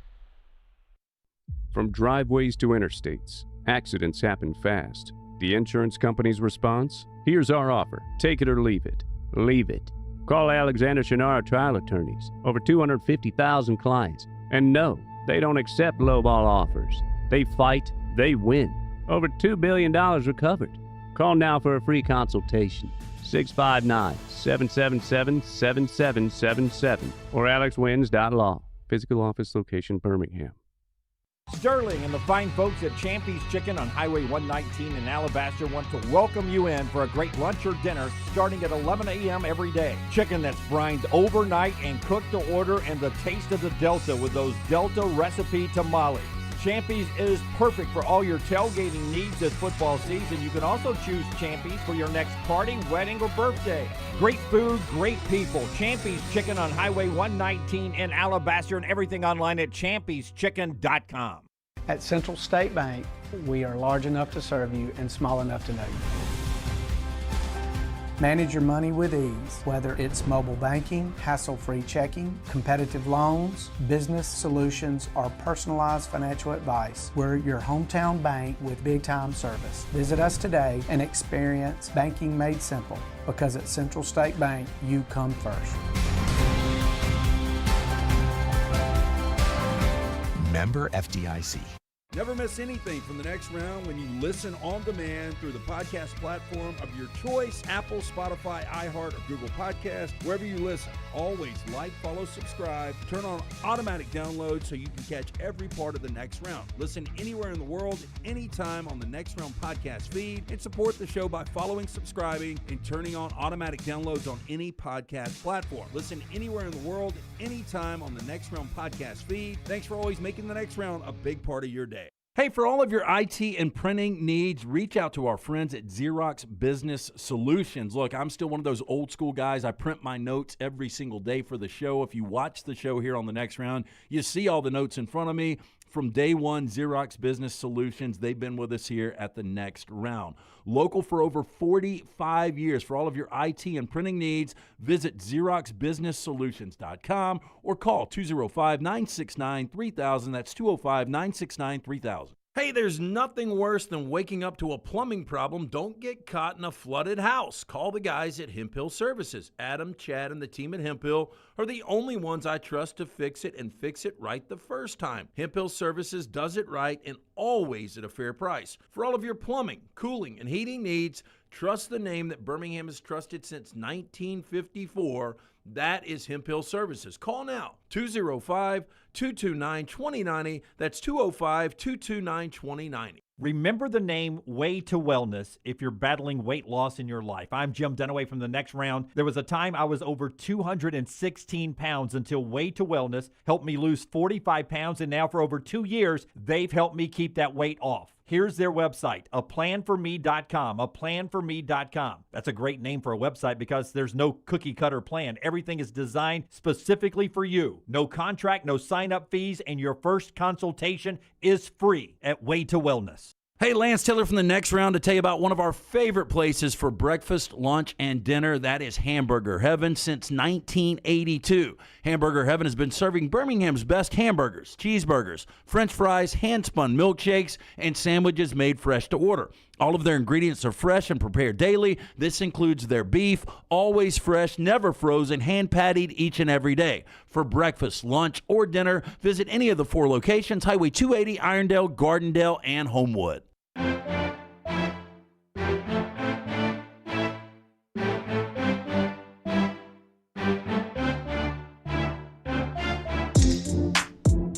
Back to the SEC meetings at the top of the hour. We're going to do a little bit more college football right here. I will point this out, though. Amari Allen has to make his decision today, whether he's coming back to the NFL or staying in the NBA. Coming back to Alabama. I'm coming back to Alabama or staying in the NBA. What did I say? Coming back to the NFL. Yeah. I was looking at some NFL notes here, too. Amari Allen decides Alabama or the NBA today. There is Jeff Goodman, who actually polled 10 NBA executives on all the big decision makers, and has listed, this guy, four guys say he should stay in the NBA, 6 guys say he should go back, 10 say he should stay in for Amari Allen, all 10 NBA executives said he should go back to college. Oh, I hope he's listening then. I've said it the whole time. Yeah. I believe it's an easy decision for Amari Allen, and I think it's huge for Nate Oates and Alabama to get him back. But I will be really, really surprised if he stays in the NBA. I'm going to assume Amari Allen already knew he was not 6'8". I mean, we can safely assume that, right? That he realized he was not 6'8". Technically, I didn't know I was not 6 foot until I started working with Lance. But I don't know if he realized he had a 42-inch vertical. I think he's just like, I'm super athletic, but that does make up a lot of not being 6'8". But I just, the biggest clue in all of this, Jim, was it Amari Allen himself that told someone he had been promised more on-ball? He told a CBS reporter, I think it's Isaac Trotter. Okay. And he said, on ball guard, ball in hand more. Yeah, so he thinks he'll be a 2010 guy. Yeah, so that tells me, and 2010 is a bold prediction. But it would be shocking, but that would be huge. I hope he does it. It'd be great for Alabama if he does. But that just tells me that was the feedback he got from the NBA, right? Is, hey, look, we all knew you weren't 6'8". We finally have measured you. You're 6'5" and a quarter or 2, whatever it was. We really need to see you ball in hand more at that size. That's what you're going to have to do on this level. So he goes back to Nate Oates, and Nate's like, listen, man, You come back here, you'll handle the ball way more than you used to. Yeah, and by the way, you can play as much defense as you want. That's right. Yeah. That was a great point. You made that point last week, and I agree 100% with you. Malachi Marino returns to Kentucky. John Blackwell returns to Duke. And Flory Badunga isn't staying in the NBA draft and not going to Kansas. He goes to Louisville. Those guys came out. Deadlines tonight or tomorrow. Decision pending for Amari Allen. Show being brought to you by our friends at Storm Restoration Roofing. StormRestorationRoofing.com. That's Greg from Pell City. All this rain, man, if you got a problem on your roof, he can come fix it already. But you need to know before the water starts seeping into your attic and into your ceiling and all of that through a loose shingle or some bad fittings around a pipe on your roof. You know how you find out if you got a roof problem? You get a free no-cost roof inspection from StormRestorationRoofing.com. Storm Restoration Roofing is Greg from Pell City. Let him get on your roof free and take a look at your roof to find out if a storm has caused problems up there. And if a storm damages your roof, he can repair it. He's got his builder's license, storm damage repair, roof replacement. He handles all of that. Just finished a roof in Trustful. I saw on his social media site he's got roofs lined up. He is dealing with the troubled roofs in our area all the time. And you can get in line with a free no-cost roof inspection. Call him right now, 205-542-3531. Locally owned for over 20 years. He and his wife, Andrea, run a great company, and they're A-plus rated with the Better Business Bureau, StormRestorationRoofing.com. All right, to college football here. Before we get back to the SEC meetings ongoing, but the SEC meetings are a big topic on SportsCenter and everywhere else. But 2026 season, 26 stats that'll blow your mind, according to Brad Crawford. How about this? And I want your reaction to this, short or as in-depth as you want to go. Indiana hasn't lost a home game under Kirk Cignetti. They are 15-0 at home. Okay, what has the most difficult home game been? That's an obvious question because there was not one that was really difficult in 2025. There are going to be some this year, though. One ranked opponent, number 9, Illinois last season. Yeah, I was going to say Michigan, their first-year run. That felt like a big one. That was the one game day was there, but I guess Illinois this last year. That's going to change. They get Ohio State this year. That'll be by far and away the biggest one they've ever faced. Kirby Smart has more first-round draft picks, 21, than he does losses as the coach at Georgia. That's a Nick Saban-like stat that we used to get. It really is. Yep. Yeah, it's pretty incredible. Yeah. I'm sure Kirby and Ryan Day are going to be about the only ones that ever have those types of stats. To me, so far, most impressive stat. Yep. This is the most impressive stat so far. And you bring this up often. But I think a lot of people forget this. Kalen DeBoer is college football's winningest active coach against top 25 opponents. He is 20-6. Nobody in college football is as good as him against the top 25 right now. Well, unfortunately, you can't keep up that winning percentage. He's just going to get more and more opportunity at Alabama, and that's the unfortunate thing. I still don't know if Washington fans ever realized that. I know Alabama fans, to a degree, never realized that. So, Jim, the most surprising, I think, part of that stat is who the losses are to, not who the wins are against, I mean, the fact that his losses at Alabama have largely been to unranked teams. Yeah, I mean, so Vanderbilt to Florida State to an unranked Oklahoma once. Well, so help me out. So we know the ranked losses, Georgia this year in the SEC Championship and Indiana. That's it. Are those the only two? Tennessee. You lost to Oklahoma this year where they were ranked. One Oklahoma loss and one Tennessee loss in Knoxville. I think those are the ones. I mean, it's not been a lot, but his losses are what's far more stunning. Like those losses, to ranked teams, you could see it. Like Georgia in a conference championship game, Indiana in the Rose Bowl now. Those are two blowouts. You didn't want them to go that way, obviously. But the other ones are just so bizarre. We forget about this because it's been a beat, but it hadn't been that long, I guess. Dabo Swinney's 4 national championship game appearances is more than anybody else in college football right now. He's 2-2. He won 2. He lost 2. And Smart's coached in 3, right? Yeah, that's the surprising part of that stat to me is that Kirby Smart's not actually number 1, that it's Dabo. Yeah. I would have bet by now you would have thought Kirby would have passed Dabo in that category. Well, because it would be the same number if you go back to the TCU blowout. Yeah. I mean, it's been a while. Again, the SEC doesn't play in these games now.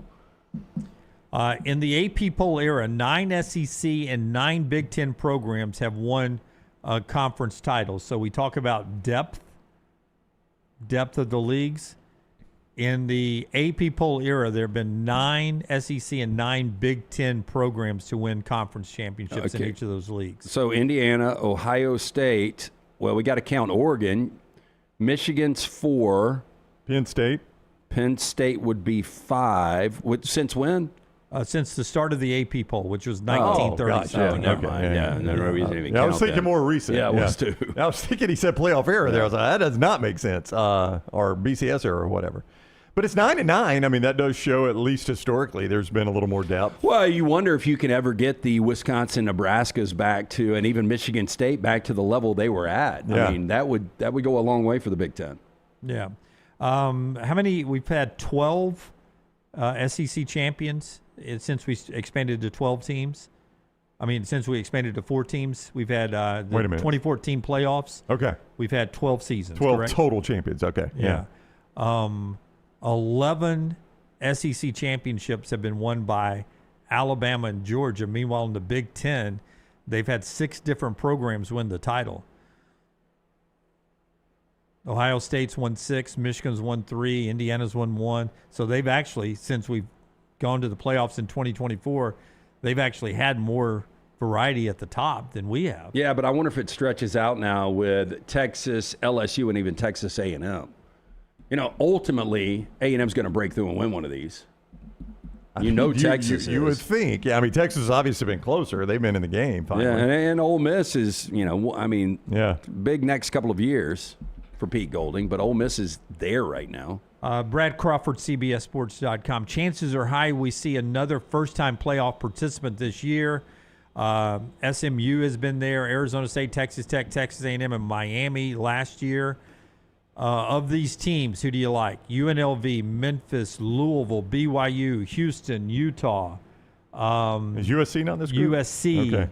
BYU, Iowa, Virginia Tech, Florida. I mean, it's easier to say maybe a Big 12 team at the top like BYU because they're going to be in a one-game situation with Texas Tech. Boy, a lot of love for Houston these days, too. Yeah. I would go. Same story for them, though. I would go USC, BYU, Florida. Yeah. And I think all 3 of those teams over the next 2 or 3 years will be there. I think USC will be there this year. I wouldn't be surprised if BYU was, and I think Summerall will have Florida, especially if we get a 2014 playoff in the next couple of years. My problem with Houston is they'll have to beat Texas Tech one of 2 games, and one of those is in Lubbock. The other one would be the neutral site game. BYU will only have to beat them once, and it's a neutral site game. So you got to get the right win if you're Houston. Like, I don't know if you guys think this way, but I do. Well, I say this. I mean, you tell me what you think. Let's just assume Texas Tech's only loss is Houston in Lubbock, which I think is Black Friday maybe. No. It's a Friday game, but it's earlier in the season. And they beat Houston in the Big 12 championship game. Houston's only loss is that Big 12 championship game. Who gets in there? Probably not both. Well, I don't know. I mean, if they've only got 1 loss each, I think both are in. Well, maybe so. So maybe that is a good path for Houston. But I will be, if Willie Fritz is able to run the table and only have 1 loss. Oh, no, that's the craziest part of that is that their only loss would be in the Big 12 championship. Big 12's 1-8 all time in the college football playoffs. TCU's the only win right before they lost crazy. by 58 in the championship. Yeah. They beat Michigan. Again, I guess we will eventually just go back and say Michigan did not have TCU's playbook like they had everybody else's, and that was the difference. But that game on the surface, without knowing that piece of information, was one of the biggest head-scratching games in I've ever seen. I think there was a pick six. I think there was scoop and score. I mean, there were some massive plays that if you go back and you just watch the 2 teams, Michigan was a better team. They were the better team, close. and Georgia dismantled that. They did not leave any body parts. That's right. They were like a big group of pigs in the slop. Yeah, there were no bones They ate left. the bones and everything. And for them to beat Michigan right before Georgia did that to them, just looking back on that, it will never make sense except for you have to believe that they did not have the intel on TCU. Or what was the story that TCU knew the intel they had, so they changed their signs and signals and all that? That was the story. To confuse them. To confuse Michigan. And Max Duggan at that point was playing at such a freaking high level. Yeah. Yeah. It still didn't make sense, though. No. He was playing at that same level against Georgia. One more before the viewing menu, and we may forget about this and when we overreact to the first AP poll that will come out in August. Only one preseason number 1 team since 2005 has won the national championship, and that was 2017 Alabama. And boy, what a circuitous path it took for them to get there. Yes. Yeah, look, and I that mean, included our Auburn loss. That's right. And then being down after a sack in overtime to Georgia. That's right. I think we all agreed the number is going to be 6 or 7 that will receive votes. Give me the field against whoever the number one team is. I don't care who it is. I don't care if it's because there's going to be 5 or 6 teams so close to them. Yeah, and you know, back to Clay's point, which I think we all agreed with at the time, Notre Dame not getting in, that was a team that could have won the national championship. So you had 10 teams in the field, and then on the 11th team that could have won a national championship last year, that might be about the number this year. Brownie, before LT tells us about Michelson and we do the viewing menu, tell us more about the Inverness Country Club and how much you love them. Yep, ICCalabama.com. I'll tell you what I love most about Inverness Country Club, because when you set up a tour, our good friend Aaron, it's the people, Jimmy D. They're also people. When you set up the tour, Aaron's going to show you that great golf course. She's going to show you the beautiful clubhouse, let you eat the good food. The tennis facility that is being rebuilt right now, it's going to be world-class. The pool, cabana resort-style pool with a cabana, I should have said it that way. But again, the people, that's what makes Inverness so great. I love the people out there. 205-991-8608, 205-991-8608. That is the number to schedule a tour with Erin and see everything I am talking about there. Erin Hilliard is her name. Tell her you want to play where the next round plays. Inverness Country Club, ICCalabama.com or 205-991-8608. Hey, and if you wear contacts or glasses, you've thought about LASIK before. Maybe you don't have a lot of information on it. Now is the time to find out, A, if you're a candidate, and B, all the information you need. From our friends at Michelson Laser Vision, conveniently located UAB Highlands, Dr. Mark Michelson, Dr. Jen Michelson. I'm speaking from experience. Got the procedure done in 2003. I still have the 2015 vision, better than 2020. Make the phone call I made. Ask for Amy. Tell her the next round sent you. 205-969-8100. She is going to hook you up with a hassle-free consultation. 0 to lose to find out if LASIK is right for you. For more information, michelsonlaservision.com. Alrighty, so first off, we've got a new release on Prime. It's already out on MGM Plus, but tomorrow it hits Prime, and that is Spider Noir, a show I've been looking forward to a lot because it's Nick Cage reprising his role as the Spider Noir detective version from the Spider-Verse movies. He plays Ben Riley, an aging, down-on-his-luck private investigator, grappling with his past life as the only superhero in 1930s New York City. When an exceptional case comes his way, he must become the Spider once more. Nicolas Cage is one of the wackiest human beings alive. In an interview, he described his performance in this as approaching it as 70% Humphrey Bogart and 30% Bugs Bunny. Good. Matt doesn't add up. Righty. But, Nick Cage. 30? Well, the math I thought works. you said 78-30. Yeah. Okay, my bad. I thought you said 78-30. I was like, that's a little weird. I like Nick Cage. I think he did a little bounce back, with the satirical look at the unbreakable, the massive weight of unbreakable talent. I thought that was a really entertaining, fun movie with Pedro Pascal, but I thought that brought him back a little bit. I saw this trailer. I didn't love it. What I do like, though, is the Spider-Verse Phil Lord, Christopher Miller. Yes. Yeah, and I finally, over the weekend, I'm glad I didn't rent, but I bought Project Hail Mary. I reached out to Tyler immediately. I have recommended it to multiple people. It for sure would have won Best Picture 2 years ago against Nora. It was better than one battle after another. It's the best film I've seen in maybe 3 years. I thought it was absolutely incredible. Yeah, it's a near perfect film. Yeah, I agree. Don't really have any notes for it. And it'll be up for Best Picture. I think he'll be up for Best Actor. I think he's got a great shot at winning Best Actor. You don't think any of the cuteness between him and Rocky was forced at any point? I don't, it would seem forced unless you get caught up in that world. I was so caught up in the world, it all made sense to me. I was so emotionally attached to that character, and we're going to talk about it on the next reel today because we've got something off of that and something off of Tyler Saw this week.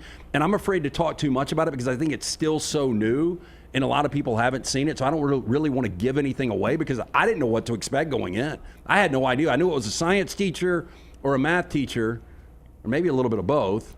Molecular. Well, he was a failed molecular physics, so he had a doctorate in that. He failed at that.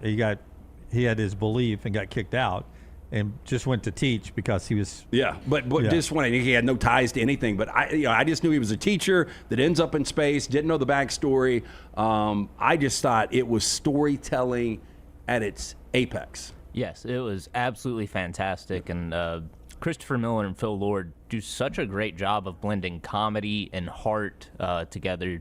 You've seen them do it in the Spider-Verse movies, Cloudy with a Chance of Meatballs, the Lego movie, and even a little bit here and there in 21 Jump Street. I mean, that's mainly comedy, but there are some moments that focus on Jonah and Channing's friendship. No, I agree. Like, to go into a movie like Project Hail Mary, you think it's more visual, and it really is about the story, but how much comedy was in it? I probably laughed out loud 10 or 15 times. I mean, it was just a great dynamic. Did you tear up? Oh, yeah. Yeah. That's what I got way too emotionally invested in certain characters, but it had every emotion that you want in a film, and it's great for the entire family. Like, I don't know anybody that, like, I think you liked it, you didn't love it, but I don't know anybody. I thought it was good. Yeah. I think most people at worst would think it's good. So, like, I don't think that there's anybody out there that'd be like, man, that was not a good movie. I think everybody would like the movie. Oh, yeah. It's a true 4-quadrant movie. It is hitting every demographic you want it to hit. Yeah, and for the people that said Ryan Gosling can't carry a movie, he carries the hell out of this one. He does. Yeah. Let's see. What else do I have? I've got a new addition to Peacock. They have added a bunch of Tarantino movies, including Jackie Brown, which is one of my favorites. It doesn't really get talked about as much, but I think it's really solid. Me too. I loved it when they started doing promotional things to save the basketball team. Oh, is Jackie Moon. Jackie Moon? Yeah. Semi-pro. Jackie Moon. Yeah. Okay. Jackie Brown is about a flight attendant who's bringing in money for an arms runner. Yeah, so it's based on Rum Punch. Elmore Leonard did a lot of crime and had like really good comedy with it. So it's based on that book. That's one of those movies I saw on Christmas. Like, I can remember almost every movie I've seen on Christmas, and ironically, 2 are Tarantino, because one was Django and then one was Jackie Brown. But I've probably seen 7 or 8 movies on Christmas, and those are 2 of them. Yep, I think it's great. Got Michael Keaton. You've got Robert Forster, Robert De Niro, Bridget Fonda. Yeah, Samuel L. Jackson, Chris Rock, Pam Grier. You got a massive cast. Yep. Prime has added One Battle After Another, which we briefly talked about just now. One Best Picture, I think it's solid. Yeah, I agree. I wasn't as crazy about it as other people, but I still think it's a good movie. Yeah, I thought that I would like it a lot more. I give it a good solid B, but I thought going in, this is going to be an A+. I've seen it twice, too, but I thought it was good, but not as much hype as it deserved, in my opinion. I agree. And then finally on viewing menu, over the weekend I went to see the Mandalorian movie. I had a really fun time watching it, and so I think I'm going to go on Disney Plus this week and watch Andor, which has been recommended to me a lot. It's the story of the rebel spy Cassian Andor's formative years of the rebellion and his difficult missions for the cause. It stars Diego Luna from Narcos Mexico, and also has Stellan Skarsgård. So great actors in that.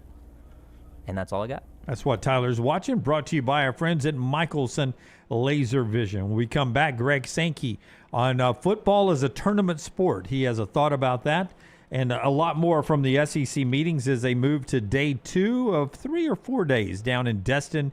The spring meetings that has become bigger and bigger with all the changing storylines in college athletics right now. That's coming up in the final hour of the show, being brought to you today by our friends at Champy's, world-famous fried chicken, champyschicken.com, Highway 119 in Alabaster. Go by and enjoy Sterling's great lunch. It's been open for 2 minutes now. Brined overnight, cooked to order. It is fantastic chicken, juicy to the bone, hand-cut chicken fingers, and a lot more. Champy's Chicken, Highway 119 in Alabaster. Hop in.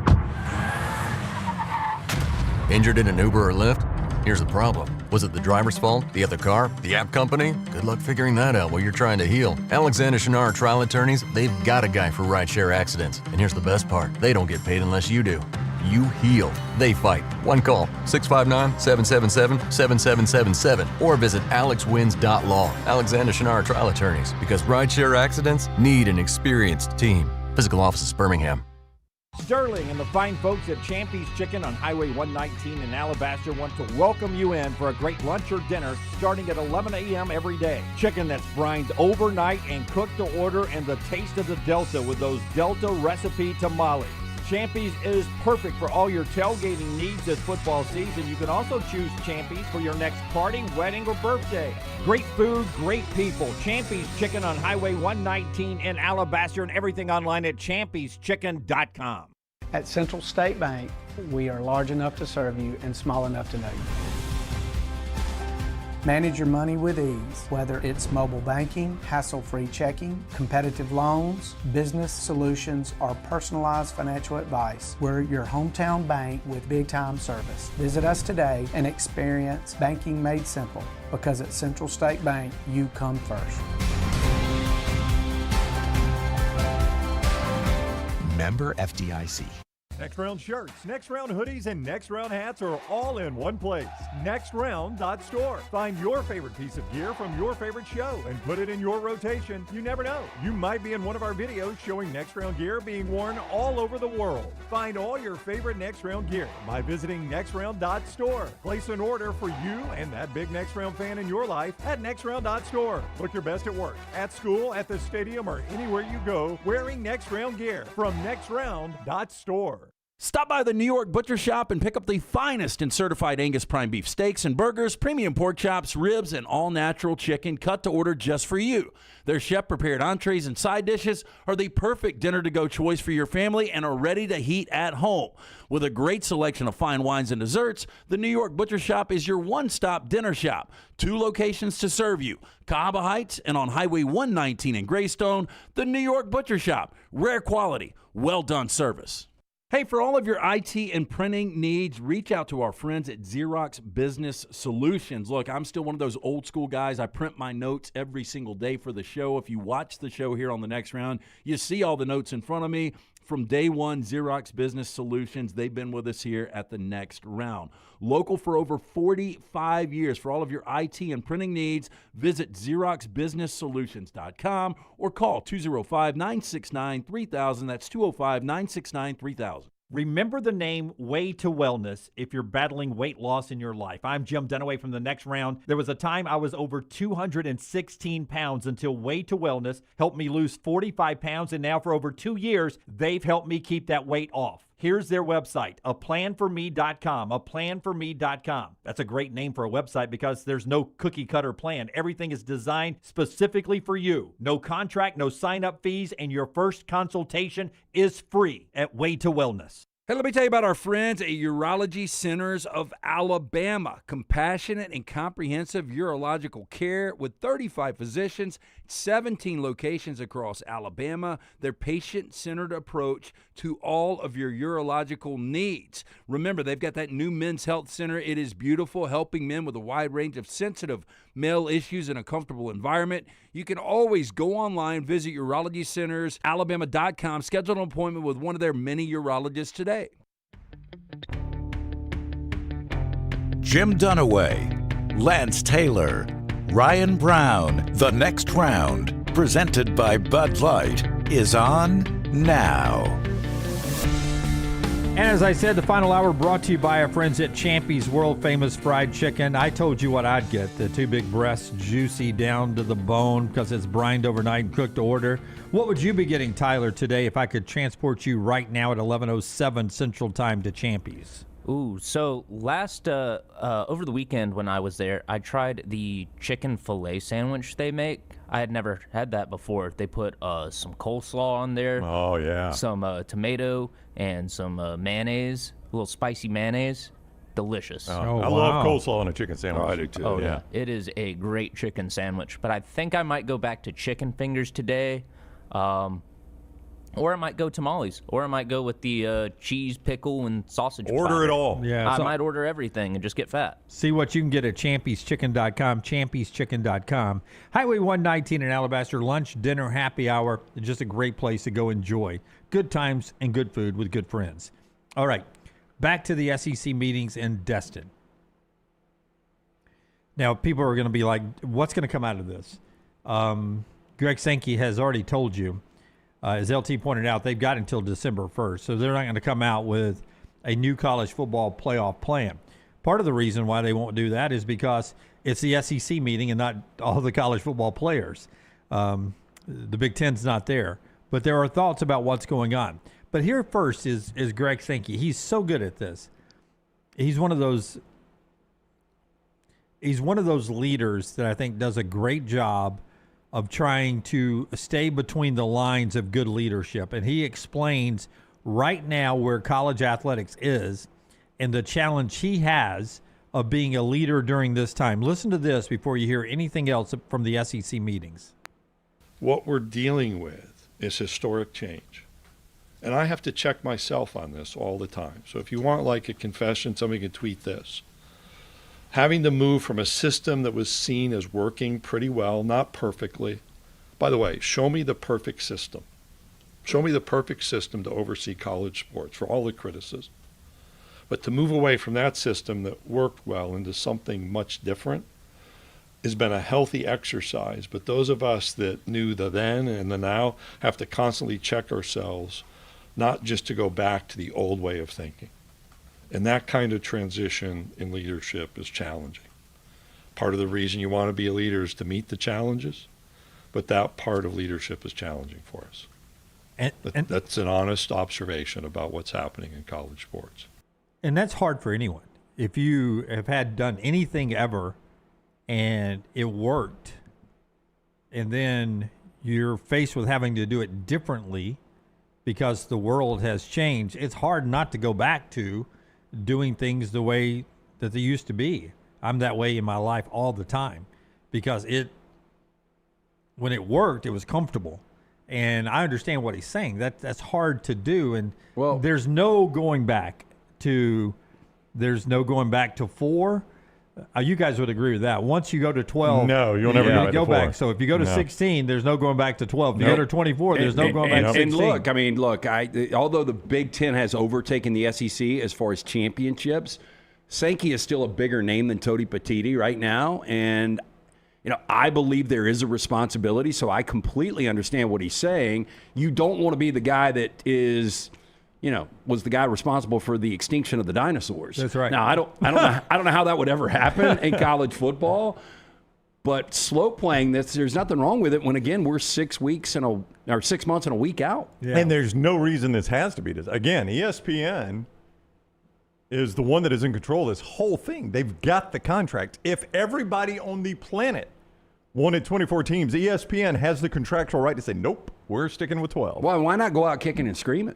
Yeah. Because worst case, people will forget that Sankey was totally against this if it becomes a massive success. And if it doesn't, he can be like, hey, look, I was holding tight. We shouldn't have gone to 24. Yeah. And another thing, you can't go back to where players aren't making money. That's never going to change. It's never going to change. They're going to be making money from now on. Yeah, nor is the transfer portal. Yeah, transfer portal and NIL never go anywhere. Now, you could come up with rules that eligibility can be 5 years only. Maybe you can only transfer one time. You can try to do all of that stuff. Well, if they become employees, employment agreements will keep them from transferring as much, but there'll still be There's going to be the ability to transfer. They're going to get paid. So if you're screaming at the cloud saying you can't go back, and that's a challenge. Well, and you want to get a look at where this thing's going. Like, why not go to 16? I know he said this before, but I never salt my food. You can't unsalt your food. That's you know right. what I'm saying? Yeah. Like, and that's one of those things. Just throwing this thing to 24. To your point, you're not going to be able to back this thing up. So why would we not go in a natural chronological progression? But I think it's fair to say we don't even know if 12 works yet, do we? No, we've done it two different ways twice. That's right. We've had 2 years of it where the first year they had completely screwed up the seeding system. They realized that quickly. And obviously the ratings, you brought them up today. I mean, you look at that JMU Oregon game. Nobody's clamoring for more of those. Yeah. Nobody's saying, you know what we need is more Group 5s in here. I can tell you who's not clamoring for it. It's TV networks. They don't want 4.4 million. And by the way, we're going to play I don't know if you've looked at the calendar. We'll play 16 games on one day, or maybe we'll play a couple of games on Friday night. So you're going to have a lot of games going on at the same time. I can understand why there's hesitation from ESPN to say, oh, we'll pay this much extra money, or we'll pay this if we're Fox or whatever to get in there. There's a lot of games that aren't going to be worth a crap. Well, and I know Clay came on and said, I'm never going to bitch and complain about more college football playoff games, but you might if you start getting a lot more James Madison and Oregons. Yep. I mean, I don't want more of those. Now, listen, we watch them, but there's always one NFL playoff game that first wild card weekend that's terrible. That feels like that. Okay, that's the one game I don't have to watch this weekend. A lot of times they had the Texans in it for some reason. I don't know why. Yeah, I felt or truthfully, it's been the winner of the NFC South. Yeah. You know, I mean, Yeah. I understand. That year that Seattle won it from the NFC West when they were 7-9 or whatever. I mean, those games you're just like, oh, that's not going to be a good game. Yeah, I mean, but there's always know, one. I know I've got to do it to have the system. I've got to have that game to have the system. Is pretty much what you're saying, right? But here is something. Cut 4, Tyler, if you can. Cut 4. This is something that we don't discuss enough, and this is so important because baseball, softball, we're watching those tournaments happen now. We just had conference tournaments at the Met. We're going into the regionals, the super regionals, the World Series at Oklahoma City. We just had the softball regionals. We're going into the super regionals, just finished that. Now we're going to Oklahoma City for the World Series. What's different? And then basketball. We have we play on Thursday, then we play again on Saturday. Play on Friday, play again on Sunday. You know what football isn't? It isn't this. Here's Greg Sankey. We don't talk about this enough when we start talking about these big, massive tournament fields. I think one of the things that's changed is there are a lot more people putting economic heft behind teams, expecting an outcome. That's not driven by court decisions per se or settlements or the CSC or the format size. There's just higher expectations because there's more people touching our teams directly. I think there are limits to that, and that kind of goes back to evaluating what's the right threshold for teams that can compete at a level high enough to win a national championship. And understand there's a lot that goes into that too. I've never thought football's a tournament sport.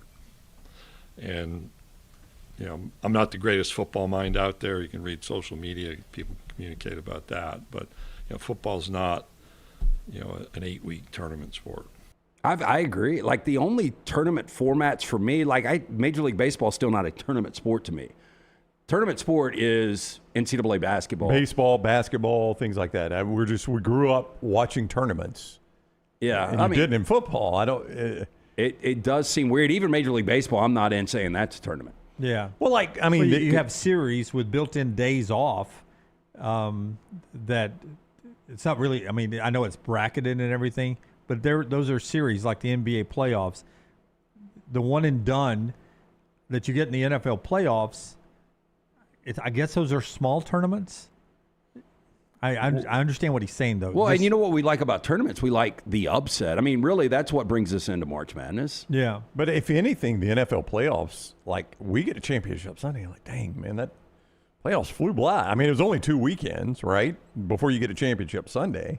But it feels to me like it flies by. I want more by the time we're to championship So if Sunday. you guys had to predict December 1st, when an announcement comes, do we go all the way to December 1st? And ultimately, what does happen? I don't think anything does. Yeah, I think we stay at 12. I think we stay at 12 because I think ESPN holds all the cards there. Well, I hope you guys are right. And that puts pressure on the Big Ten to say, okay, let's reevaluate this, and Fox to say, okay, well, here's what we'll spend. The longer this drags on, to me, the SEC and ESPN hold all the cards because ESPN does not have to change anything. Here, cut 5, Tyler. Here's Greg Sankey on. For those that don't remember, Tony Petitti said last week at the Big Ten meetings, there is no plan B. We don't discuss 16 anymore. We don't discuss 16. We discuss 24 or staying at 12. And here's Greg Sankey reacting to that comment from Tony Petitti. Tony Petitti said there haven't even had talks about 16. Does that bother you? Do y'all still talk? Yeah, we talk. Yeah. I was surprised by that since they brought 16 to the table. Right. When we were meeting last year, all those 16 ideas, they weren't ours. I think probably some of the outcome. So I think there's probably clarity that they have looked at 16, just not much of late. I think our responsibility here, I'll speak to the Southeastern Conference, the leadership responsibility is to look at a lot of alternatives. And Heather, you asked about when we did the work, nobody would have picked 12. In fact, there were probably people in this room who, when we said 12 in June of 21, were like, 12? And then as you process the why, it made a lot more sense. So I think our responsibility, and we'll spend some time with our membership on that, is just to kind of look at the spectrum of possibility and kind of the rationale behind certain alternatives. I had only seen that in print, and I did laugh when I read it because I'd not thought of that from saying, he's like, how are they not talking about 16? They're the ones that proposed it. Well, when you got massive brands and massive personalities and you've got like this huge decision, normally what comes up is a compromise, but it doesn't seem like the Big Ten's even offering a compromise. It's like, we're going from this to this. Yeah, we want to double right now. Yeah, and there is no in between. Can we? And remember, no matter how many they go through 2031, ESPN has the contractual rights. So any extra inventory, now they can sell them off they do to Turner, or Fox or who, they can sell it to whoever. Yeah. One more, Brown, and then react to all of it. This is one more, cut 6, Tyler. Last one from Greg Sankey. And sort of what you were talking about, cut 6, Tyler. Here is Greg Sankey getting asked about being viewed as the last holdout against going to 24. Like the last holdout, and does that bother you? It doesn't bother me. People tell me that, but I don't know if you pay attention in college sports, positions seem to change a lot. So whether I am or not, I am what I am. Hey, might as well own it. May as well, yeah. And that followed up the 16. They were the ones that introduced the 16, and now they're not talking about it. And he said positions apparently seem to change pretty frequently. Can we just do this exercise real quick? Yes. I'm going to use last year's playoff rankings. You tell me if you think these games, if we did an expanded 24, would these games get a good TV audience? Hey, can we make this brought to you by our friends at Innisfree? We may. Give us a countdown. It's our countdown to kickoff. 95 days to we're playing games on the field again. 95 to week 0. Your game day tradition is Innisfree Irish Pub in Tuscaloosa and Lakeview. Irish-inspired pub food, the signature Irish gold sauce, and always a world-class atmosphere.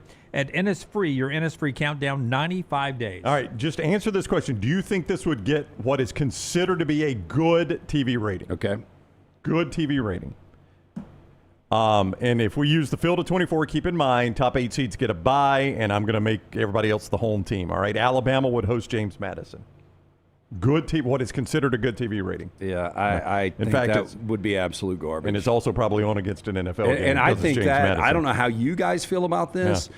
There will be something so exciting about either the first home playoff game at Bryant-Denny or Jordan-Hare. I agree. But I think by playing somebody like JMU, I think it's going to suck. Dilutes. It's going to feel like what used to be the weekend between Alabama and I just don't think that you give me any other Power 4 brand in that game. Yeah. Super excited. That feels like it'll be 6 million viewers tops. Yeah. People tune in early to see if Alabama could lose. That's right. And then once turn they're off. up 21, it's over. Again, good TV number or not. Miami playing host to Iowa. I really don't think that'd get a good TV number. I think it'd be okay. God, that would have been 10-3 last year. Yeah, probably. Yeah, I don't keep going, man. Notre Dame's hosting Georgia Tech. It's Notre Dame, so it probably gets a better than the rest of those. But that's a double-digit game. Yeah. BYU hosting Houston. That doesn't get a good TV number. It's a conference game. Yeah. Texas playing host to Tulane. Nope. Vandy playing host to Virginia. No. The only thing that would be interesting there is you got Vandy and Virginia, and one of these teams is going to, not only both are in the playoffs, but one's going to advance. Yeah. That would be the only intriguing thing for me. Utah hosting Michigan. Again, Michigan's a big brand, so it probably That's probably the best game you've gotten to. And USC hosted Arizona. That would have been your first round. And we saw that just a couple of years ago in Pac-12. What if those get good TV ratings? That's awful. I know. That's my point is, if they're looking to increase TV ratings, guys, that's a bunch of 6, 7, 8, 9, 10 million viewer games, which is not what will pay the bills in this thing. And give ESPN I don't know if any of those are 10 million. Maybe not. Give ESPN their due diligence because I'm sure they've looked at that too. Now, ultimately, it's about, hey, can we package this up and can we monetize it to a high level? They probably answered that no, but also looking at this, they're like, how are we going to do this? Well, because as we discussed last week, and I doubt anybody thinks that the additional games are going to be an additional 1.3, which is what ESPN's paying right now. You're an idiot if you think that. If you think ESPN's paying a $1.3 billion for that slate of games, you're out of your mind. I don't know what they would pay for it. That is not a good slate of games. On a given college football Saturday, most of those games are not on any of our major TV. And to an earlier point you had, we always have that Last year, the Texans, as bad as Stroud was, they beat Pittsburgh and Aaron Rodgers 30-6 in the first round. Yeah. Awful game. Yeah, it was a Monday night game, right? Yeah. Yeah. And those are going to be a lot of the games that you will see with that current format, or with the potential Yeah, but I format. just gave you a slate of them, not Yeah, just I know. one. Yeah, There was a lot that of would them be on the there. whole Friday, Saturday, first round slate. Yeah. That you gave. That That's does what I just gave you. Nobody any good. Yeah. I don't know, Forrester, I don't know if you have the graphic, the Power 4 fiscal year 25 compared to 24 graphic. This came from the fine folks at the NCAA conferences, the numbers. The Big Ten, we told you, had total revenue in 2025 at $1.47 billion. The SEC there. Word comes out over the weekend, the ACC had $826.5 million in revenue for fiscal 25. Better than I would have thought. 610.9 from the Big 12. We knew that number already. But you see the increases at the bottom. Biggest increase coming from the Big 10. The ACC increase is almost identical to their extra $100 million that they got from the ESPN expansion of their conference, bringing in SMU, Cal, and Stanford. Clemson takes home $51.1 million, the most, $55.1 million, the most, because of that lawsuit Florida State and Clemson went into to get some additional money to the most watched teams. So Clemson gets $55.1 million. Most ACC schools got $42.8 million. Notre Dame got around $17 to $23 million from the ACC pot. So on top of their NBC contract, Notre Dame gets $17 to $23 million more from being a 4-game partner with the ACC. Yeah. I mean, again, anybody that beats the Notre Dame needs to join a conference drum, needs to look at the money. They're never going to do it. Why would they? I mean, even joining the Big Ten, they're not going to get that much more, if more at all. And they control it now. They get whatever they want and can do it any way they want to. Why be in the Big Ten? Before we head to break here, I'll tell you that South Carolina and North Carolina were scheduled to play football in 2028 and 2029. Not anymore. That game has been canceled now. The death of both conferences going to 9 conference games. Alabama loses a football commitment over the weekend. Colt Lumpris had been with Alabama since December. A 6'7", 240 tight end flips to Michigan over the weekend. And Auburn yesterday picked up 6'6" offensive tackle Rance Brown from Brentwood, Tennessee. Picked Auburn over Kentucky. He's a 3-star recruit going with Alex Golish and company. When we come back, we'll get to trash today. The show being brought to you by our friends at Michelson Laser Vision. LT, tell us about Michelson. Yeah, 205-969-8100. That is the number I called way back in 2003. I had the 2200 vision. I was legally blind without the aid of contacts, which I wasted money on and wore for about a decade. I've got 2015 vision, better than 2020. Make the phone call that I made. Ask for Amy. Tell her the next round sent you. 205-969-8100. Dr. Mort Michelson, Dr. Jen Michelson. They are the best in the business. For more information, MichelsonLaserVision.com. Take the next round anywhere you go with official Next Round gear. Buy yours today at nextround.store. We interrupt this program for breaking news. From the gators of the litigation situation. Insurance companies have a playbook. I repeat, insurance companies have a playbook. Deny, delay, defend. They know which law firms will fold and settle cheap. They are not on your side. That's corporate greed at work. At Alexander Sonara Trial Attorneys, we fight back. We have the resource, the muscle, and the will to take them on. And you don't pay a dime unless we win. They fight dirty. We fight hard. Call 659-777-7777. Or hit up alexwins.law. Physical office location, Birmingham. Sterling and the fine folks at Champy's Chicken on Highway 119 in Alabaster want to welcome you in for a great lunch or dinner starting at 11 a.m. every day. Chicken that's brined overnight and cooked to order, and the taste of the Delta with those Delta recipe tamales.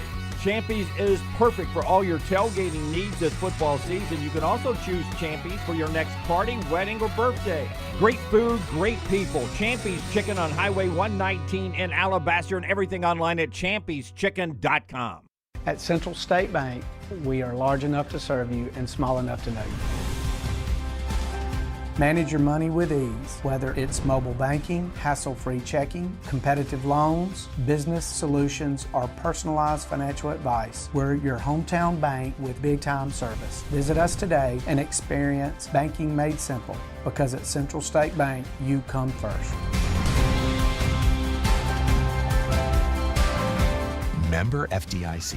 Never miss anything from the next round when you listen on demand through the podcast platform of your choice. Apple, Spotify, iHeart, or Google Podcasts. Wherever you listen, always like, follow, subscribe, and turn on automatic downloads so you catch every part of the next round. Listen anywhere in the world at any time on the Next Round podcast feed and support the show by following, subscribing, and turning on automatic downloads on any podcast platform. Thanks for always making the next round a big part of your day. Hey, Lance Taylor from the Next Round to tell you about one of our favorite places for breakfast, lunch, and dinner. That is Hamburger Heaven since 1982. Hamburger Heaven has been serving Birmingham's best hamburgers, cheeseburgers, French fries, hand-spun milkshakes, and sandwiches made fresh to order. All of their ingredients are fresh and prepared daily. This includes their beef, always fresh, never frozen, hand-pattied each and every day. For breakfast, lunch, or dinner, visit any of the 4 locations, Highway 280, Irondale, Gardendale, and Homewood. Stop by the New York Butcher Shop and pick up the finest in certified Angus prime beef steaks and burgers, premium pork chops, ribs, and all-natural chicken cut to order just for you. Their chef-prepared entrees and side dishes are the perfect dinner-to-go choice for your family and are ready to heat at home. With a great selection of fine wines and desserts, the New York Butcher Shop is your one-stop dinner shop. 2 locations to serve you, Cahaba Heights and on Highway 119 in Greystone, the New York Butcher Shop. Rare quality, well-done service. Hey, there's nothing worse than waking up to a plumbing problem. Don't get caught in a flooded house. Call the guys at Hemp Hill Services. Adam, Chad, and the team at Hemp Hill are the only ones I trust to fix it and fix it right the first time. Hemp Hill Services does it right and always at a fair price. For all of your plumbing, cooling, and heating needs, trust the name that Birmingham has trusted since 1954. That is Hemp Hill Services. Call now, 205-229-2090. That's 205-229-2090. Remember the name Way to Wellness if you're battling weight loss in your life. I'm Jim Dunaway from the Next Round. There was a time I was over 216 pounds until Way to Wellness helped me lose 45 pounds, and now for over 2 years, they've helped me keep that weight off. Here's their website, aplanforme.com, aplanforme.com. That's a great name for a website because there's no cookie-cutter plan. Everything is designed specifically for you. No contract, no sign-up fees, and your first consultation is free at Way to Wellness.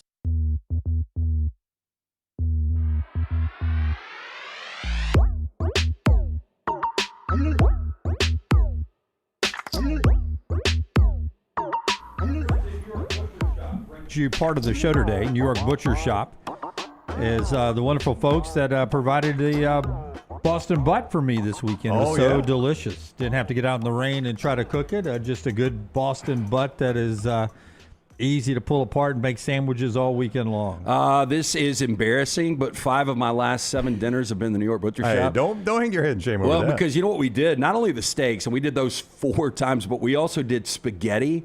The pre-made dishes. We did spaghetti, and we did that Saturday night, and we had bought before a chicken pot pie for Sunday from the New York Butcher Shop. And I'm telling you, best apple pie out there for the dessert. Just everything that Jim and his great staff of butchers do, absolutely fantastic. From the fresh meats to the specialty items to a great selection of fine wines and desserts. Rare quality, well-done service. 2 locations for you, the original in Cahaba Heights, Highway 119 in Greystone. It is the New York Butcher Shop. A couple of things before we get to trash here. Brownie, you had one thing you wanted to throw out before we got to trash. On the NBA Finals, Western Conference Finals tonight, you've got a Game 5. You guys in a 7-game series tied 2-2 know the importance of a Game 5. Most say it's the most important game of the series. I would say that, and I haven't seen it this year, 76% go on and win. The winner of Game 5 in a series locked at 2-2, 76%. I was going to say 77, so that's close. It is 81.8. It's even worse than you guys thought. What do you think the home team is percentage-wise? In a 2-2 Game 5 home team, what percentage of games do you think they've won? 63%. I'm going to say 50-50, 51. 73. A lot of things point at Oak City tonight against San Antonio. So 81% The winner of a 7-game series, Game 5, goes on to win it when it's a 2-2 tie. Well, they look and tired Sunday 73% night. at home. They look really, really tired. I don't get it. I think he probably bounced back a lot of energy tonight in Oak City. 7:30 on NBC for that one. Racing over the weekend, they honored the late Kyle Busch, 41, that passed away. Amazing what he it was an emotional scene, by the way. That's his wife and his son, Brex, daughter off screen there. All the drivers behind him all wearing the 8. Just powerful words about Kyle's life and what he had done on the track and racing and then off the track. You keep hearing more and more stories about him off the track. That included he and his wife starting Bundle of Joy, the charity group they started, where they personally paid for 177 IVF treatments for families that were struggling to conceive because they struggled for years and years before they got pregnant with Brex there. And there are 111 babies that were born thanks to the Bush's donations. So 111 new lives and some still coming because there are some pregnancies right now. Up until his death, though, 111 lives that he had impacted. That's a heck of a legacy. Yep. That's a heck of a legacy. And he'll never, this is unfortunate, but this is the way these things go. He'll never be more popular than he is now and moving on because people will stop and hear those stories and they'll reevaluate the hate they had for the guy. I mean, unfortunately, from now on, Kyle Busch will be remembered more fondly probably than he's ever been as a NASCAR driver because he was such a villain. That's probably what you want, right? I guess so, yeah. These untold stories, and then after you're dead and gone, people bring these up because obviously he didn't want a lot of people to know that. He wanted to do this work, in the shadows. Yeah. Kurt Busch's brother there laying down 8 roses on the number 8 there at the track in Charlotte over the weekend. That was sort of his plan. He did an interview a few years ago, and I saw Marty McGee talking about this. And in the interview, he was 26 at the time. He started driving when he was 18, and he was embracing being the villain. He's like, but check back with me when I'm 40, at the end of my career when I'm 40. Now, he died at 41. Right. He goes, let's see why I'm remembered at 40, because I think it'll be different than me at 26. And he ended up changing a lot over the years. By the way, just statistically speaking, Sunday night's race, the Coca-Cola 600, was the first race since 1979 that an Earnhardt or a Busch was not on the track. Wow. That's pretty crazy. 1979. Almost 50 full years. So if you're 47 years old, a NASCAR fan, then that was the first race you had seen without an Earnhardt or a Busch in the field.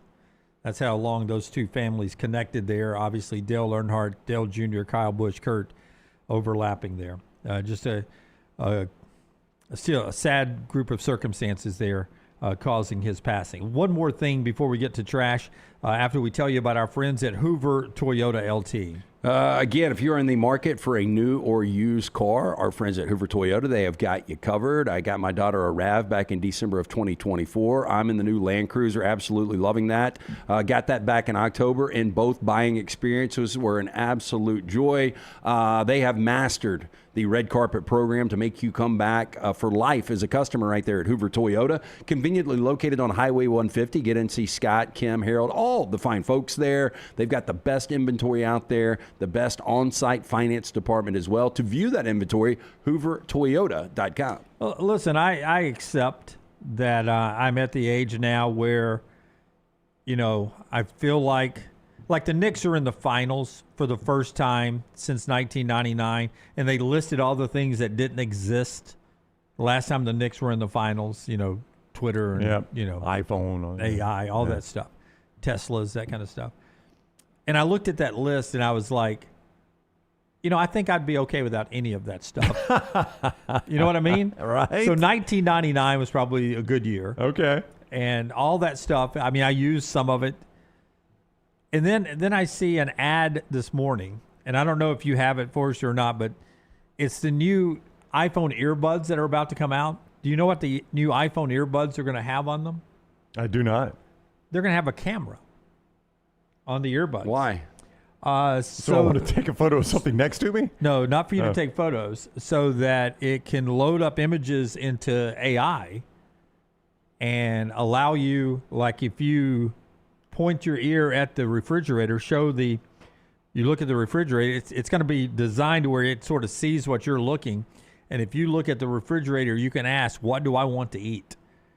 And it'll be able to tell you what you want to eat. Well, can't I just figure that out myself? Or what I'm looking at and stuff. God, we do some dumbass We things. really do. Like, I mean, my wife and I bought a refrigerator not too terribly long ago for our upstairs kitchen.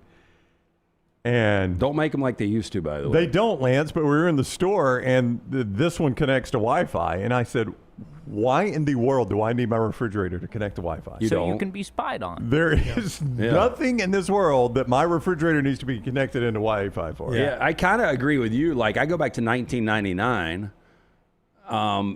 and I can't recall because, we had cell phones at that point. Now it was the old Razor or You the didn't have flip an phone. iPhone. Yeah, but you had cell phone. I don't need an iPhone. I don't need social media. I sure as hell don't need an autonomous car. Yeah. Apple is actively testing the next generation AirPods built-in cameras. These will act as visual sensors for Siri to help the AI understand your surroundings in real time, although they are not designed to explicitly not capture photos or videos in order to protect your privacy. They didn't say they don't do that, did they, Jim? It said not designed to do that. Yep. While camera-equipped AirPods are currently in the testing phase, existing iPhones and AirPods already offer fantastic camera and earphones integration. So you'll be able to use those in the future. I don't know about you guys. Technically, the advancement that I would want from 99 till now is TV and how high def, even going to 4K, and how super cheap TVs are now. I do think that is great. Yeah. I watch now I never know when I'm watching these old games, like if that's the way it looked on my TV or if that's just the way the recording is when it was uploaded to, it was recorded on VHS and then uploaded to YouTube. It had to look better watching live. It had to look better watching live, but I watched 1979. It was, I think it may have been Alabama's first game ever on ESPN. Right. It was a Jim Simpson ESPN night game in Baton Rouge, and it was like watching 11 black dots and 11 white dots run around out there. Because Alabama's uniforms were darker back then, and they were rain soaked, they were rain soaked, and the LSU was in white. The production was horrible. It just was horrible compared to what we get now. I'm with you. The television is one thing. If you want to hear something scarier than the new Apple earbuds, new cars starting next year will require sensors in the windshield that check you for DUI. Make sure you're not impaired when you're getting in. How will they know? Cameras. Yeah, boy, that's. Well, I mean, we're taking it to another level. Like, we don't want anybody out there, drinking and driving, but I mean, it's going to start monitoring every aspect of your life. But how is it going to know if I've been drinking? I mean, I have. It looks at your eyes the same way that like police officers have, do. Like the sensors that make sure that you're paying attention to the road. It'll look at your eyes, and if your pupils seem the wrong size, like they're dilated or something, then that'll flag it. If you're looking away a lot, that'll flag it. Stuff like that. Well, I'm going to tell you, I'm a weird person. I'm not sure it's going to be able to diagnose me for the difference between me in reality and me in drunk. Well, why can't you just go in and get a different windshield installed? I'm sure. Because there's probably going to be a law preventing you from doing exactly that. So when some dumbass in front of me, a rock flies off their truck and chips my windshield, and I've got to go buy another windshield. Have you had to do that recently? I mean, no, but it's already. I'm going to get mine fixed today. Yeah, buckle up, my man. Yeah. No, but it's just a little bitty one. Doesn't matter. Yeah, how much is it going to be? If they've got to replace the windshield, if they got to replace it, it's going to be a lot. Yeah, but it shouldn't be that. I don't small, know. right? If it's enough to where they can fill it, you'll have to sign a release. By the way, trying to fill it could crack it even more, but that'll be about a $200 job that you're going to get today. And if you've got to replace it, it's going to be well over $1,000. All the sensors that are in it now. Okay, like they so can't what even, does this go to now? It's the reason it's so expensive now is all the sensors that are already in there. No, that's what I'm saying. Yeah, But with I don't know what they've got next year, I don't know. It's got to double the cost. But there's a lot of places. My wife's chipped recently, of course, and they can't even, for a lot of models, can't even come to your house to do our business to do it anymore. You have to take it in because of all the sensors. Yep. Yeah, I mean, that has disrupted that. Yeah. Used to, they could at least just show up in this parking lot and fix it, and you didn't even know they were here. See, I tried to do it when I had the Alpha. I tried to do that, and they couldn't do it because of the sensors. Right. Yeah. And then my insurance guy was like, hey, pay out of pocket if they just replace it. He goes, but if they have to, if they just fill it in like you're going to want yours to do, fill it in, just pay out of pocket because you don't want to run the insurance on $100, $150. But if they got to replace the whole window, that's got to be a claim. Full Well, claim. except that my deductible's $1,000, so my claim really helped me. I would keep pushing with the minimal chip, but you never know when it's going to spiderweb, right? Well, in Alabama heat, it's going to spiderweb.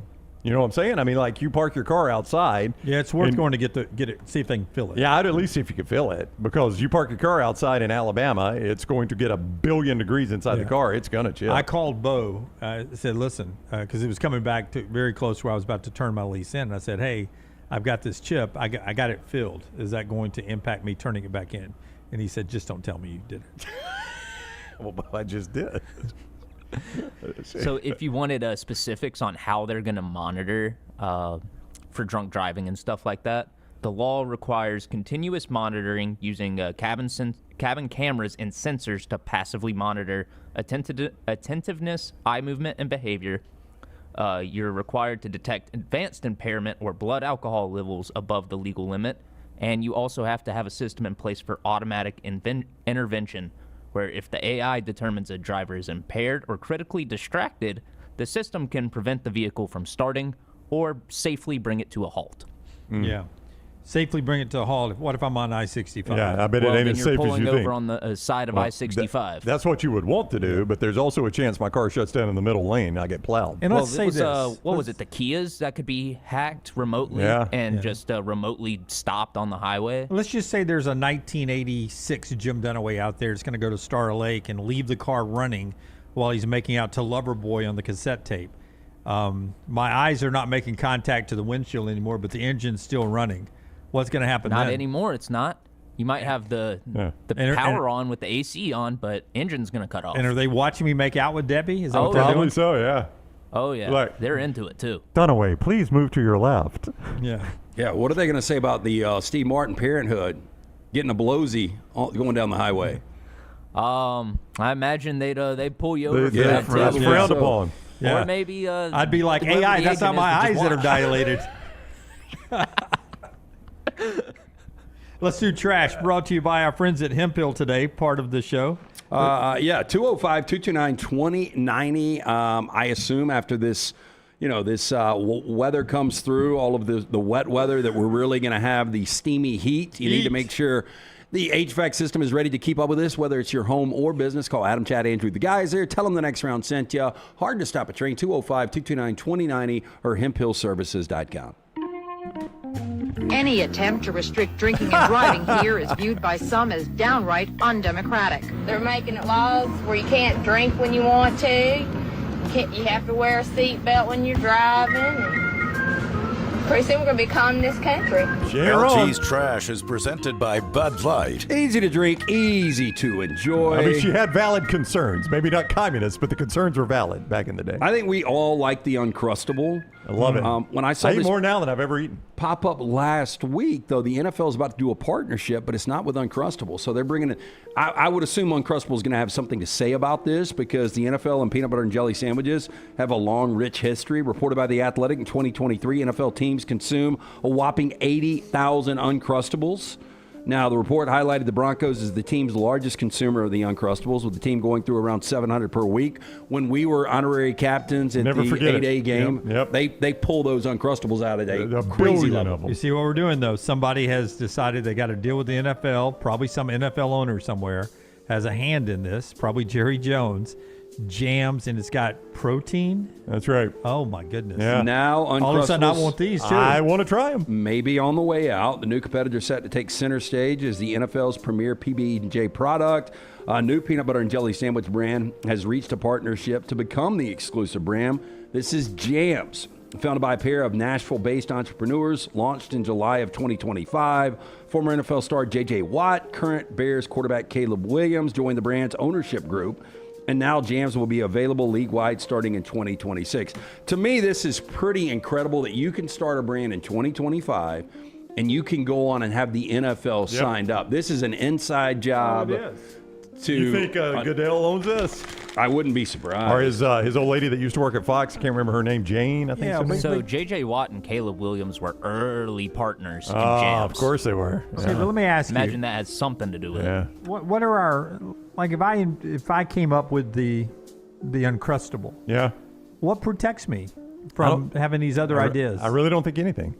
I think you were first to market, and here it's like the Xerox machine. Like there are other copying machines, but everybody calls it a Xerox. Everybody will always call this an Uncrustable, and that's the advantage you have. Now, and you can't trademark a peanut butter and jelly. No, you can't. But what are you eating, Jim? You're not going to say, I'm eating a Jams. You're going to say, I'm eating that an looks Uncrustable. more like a Pop-Tart. It does. Now, here are the differences. Uncrustables have 6 grams of protein in each sandwich, though they've recently come out with varieties that come up to 12 grams of protein. Jams have 10 grams of protein. You know, one thing I have never thought about when eating an Uncrustable is how much protein I'm getting. I know, but I always choose something with more protein. I always go more protein. Yeah, well, Jams has a bit more calories than the rival, but it also has half the amount of the added sugar.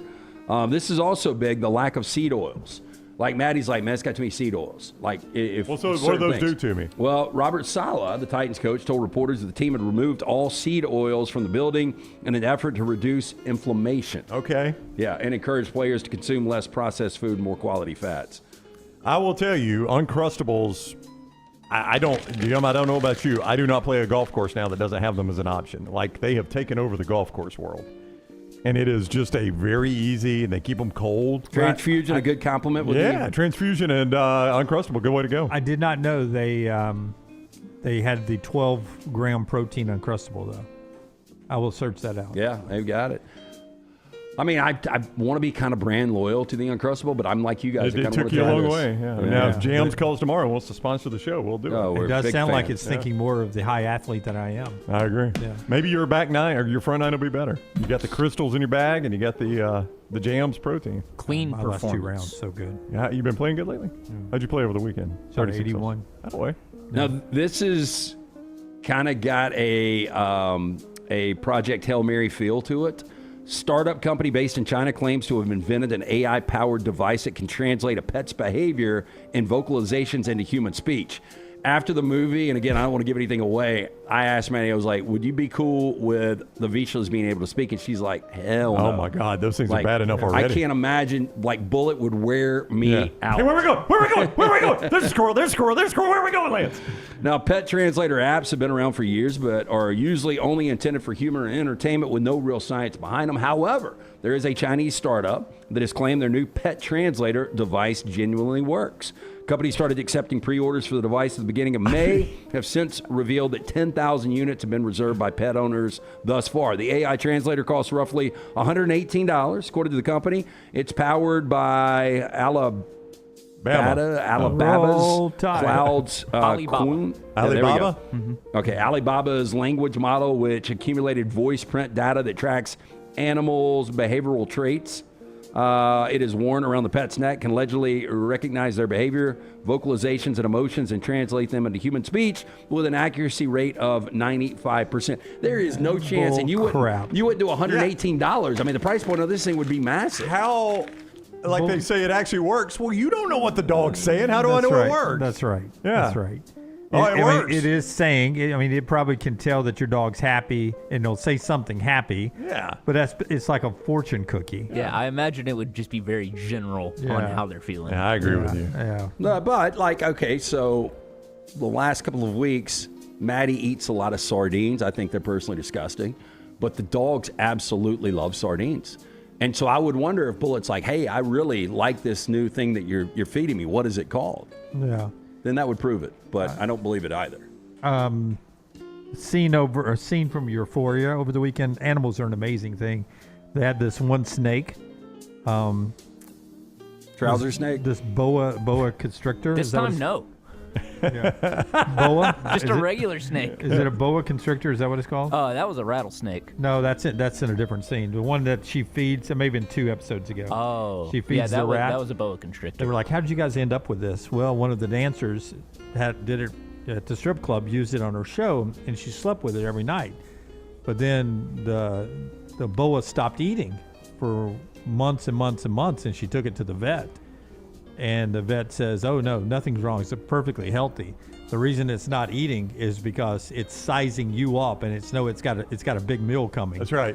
And I'm going to diet. We're running out of plot lines now for you. Yeah, the snake in the most recent episode, best performance in the show. Yeah. Hey, this show needs to be taken out We back. need you guys watch it. Dunaway thinks it's getting better. We need y'all to watch it together, and we do like a little. Well, it's only one more episode now, and then it's over with. Yeah, absolutely. I hope so. But the snake was a real snake, though. They dropped in on him. Mm-hmm. I watched the little after things for the first time, and it was a real snake they dropped on. They put fake rattler on it. Hey, Pretty amazing. Hey, can I quickly go back to story number 1 before you move on? No fake rattlers from Sydney Sweeney this week, though. Yeah, I bet. So real snakes and spectacular, right? Shout out to Michael in the chat room that tipped us off on this. Uncrustables. In November 2024, Smucker's opened an Uncrustable manufacturing facility in Nashville. Here in town. McCalla, Alabama. Oh, wow. Did you know they made Uncrustables simply miles from us? No. I think we talked about it on the show when Did it we? happened, yeah. I forget think that. it was in trash. We need to get an Uncrustables deal. I And agree just have completely. Some boxes up here, like an Uncrustables cooler right next to the Coca-Cola one. Make them right down the road. It sounds to me like they need to advertise now more than ever 100%, to battle jams. Yeah, they got to battle jams. I will, especially with sports fans. I'll call them in the next few minutes. You know what would be a great way to start it off? A summer advertising run of Uncrustables before Jams gets released. That's right. Leading right into SEC Media Days, brought to you by Uncrustables. Yeah, that's right. Now, we could have Uncrustables on the set, give them to everybody that comes by. Yeah, we can hand out free Greg Uncrustables Sankey? to every That's right. SEC player. I think it's a great idea. West Palm Beach man allegedly broke into a Lake Park store to steal Pokemon cards I don't using get it.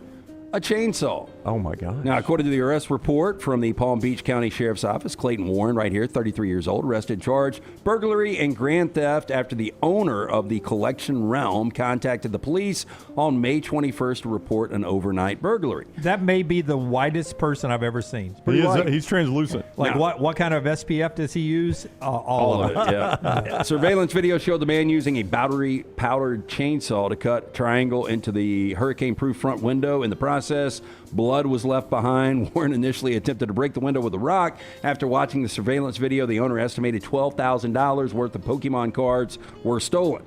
Now, investigators used a license plate reader to locate Warren's vehicle, which was captured on surveillance cameras. He was charged with burglary of an unoccupied structure and grand theft greater than $10,000 but less than $20,000. I mean, I know these Pokemon cards have value. This just is baffling. I told you guys, there was a line outside Best Buy. Adults, grown-ass men in line to buy Pokemon cards. Well, that's a grown-ass man using a chainsaw I'm to well steal aware. I mean, at least those people lined up. There are people. This is how serious it's gotten. There are people who used to sell drugs and make a living that have switched over to Pokemon cards. I can support that, though. And now make a living doing that. Okay, I can support that. At least they're It's making a better choices in better life. life Now, decision, no there's doubt. also people with no lives that camp out at the Best Buy, follow the delivery drivers. That's what happened. And rob them. Yeah. Oh, wow. So- Nobody robbed anybody that I'm aware of. I'll give it to my son, though. He has a bunch of these, and every day now it seems like 4 or 5 are going out. He's selling them somewhere, and he's packaging them up and mailing them out. And I need to find my old collection. I'm getting money back. Is he doing okay? Yeah, I mean, they're not. Don't you have to give a number, but I mean, he's like, there's been some. They're not selling for hundreds of dollars, but he's selling, Yeah. I mean, worth a golf ball or two. Better than throwing them away. Yep. Finally, CIA has been accused of gaining secret access to the DNA information of millions of people as the intelligence agency allegedly searches for alien life on Earth. Now, Jason Giorgani, philosophy PhD and science fiction writer, recently claimed that he spoke with a retired U.S. Army surgeon who served as a, quote, psychic spy, knew of the government's secret program to hunt down individuals with extraterrestrial DNA. Giorgani said the American Alchemy podcast that the CIA, the nation's premier foreign intelligence agency, has a backdoor program that allows it to search through genetic testing companies such as 23andMe and Ancestry.com. Now, according to the author, purpose is to look for individuals who have DNA ancestry tied to a race of aliens known as the Nordics, who allegedly look like extremely tall humans from Scandinavia with blonde hair, blue eyes, and fair skin. Despite the Trump administration releasing multiple batches of previously classified reports on UFOs and search for alien life, the Pentagon has maintained for years there has been no proof aliens exist. But if I've heard of these Scandinavians, though, these Nordics. If they do walk among us at some point, they're only. I was going to say they're only human. I guess they're not. Nope. But I'm sure they get desires at some point. Surely they've tried it out at one point or the other, and a little crossbreed happening. Well, I mean, what if it ends up? What if it ends up? All of our greatest athletes of all time have come from aliens. Well, then the SEC is going to get in a bidding war. We're going to want them all. Well, that's all basically the whole theory of the reptilian people. Yes. That it's a Steve Largent wasn't a reptile. Yeah. No. What's the reptilian people? What you talking about? So some people believe that there are different politicians and world leaders that are actually reptilian forms of aliens that have lived on Earth for hundreds of thousands of years. That's a new one. That's a bit of a stretch on that one. What's what's the theory behind that? That they're like an alien race trying to take over, and you can't. I see, we saw that in V, the old television broadcast back in the 80s, and I think they were all reptilian. So maybe that's been a theory that's been out there for but decades people and think decades and Mark decades. Zuckerberg is one of them. Huh. He looks kind of reptilian, though. Jay Bake in the chat says the conspiracy theorists are having a heck of a year at the plate so far in They really are. 2026. They really are. They really are. They're raking right now. But to that point, some did say President Biden was dormant sometimes. Reptilian. I work both sides of the street. I know. Now, how long do we keep on this until we finally get proof? Sooner or later, it's like, well, you got to see proof. We can't keep talking about this for years. But you guys are nuts if you don't think Ancestry.com and 23andMe are sharing info with the... 23andMe is out of business. Yeah, they're out of business. Did they go under? But 1,000% Yeah, they I share think info. 23andMe went out of business because they were playing so fast and loose with people's information. That would be the least surprising part of this story to me. But this has become mainstream. This used to just be the conspiracy theorists would talk about aliens behind the scenes. Right. You'd hear about it every now and then. This has become a mainstream story. My point is, how long can we really talk about this on a mainstream level without proof? Not long, I don't think. Well, a lot of podcasts out there, including ours, and we always enjoy it when you watch ours. That's our show today. Trash brought to you by our friends at Bud Light. Easy to drink, easy to enjoy. Don't forget the OG Kickoff. A new episode out. Was it yesterday? Is it today? It's coming out. OG Kickoff, working on a new episode. I saw new to me yesterday. I saw little Connor O'Gara and Will, the most recent edition.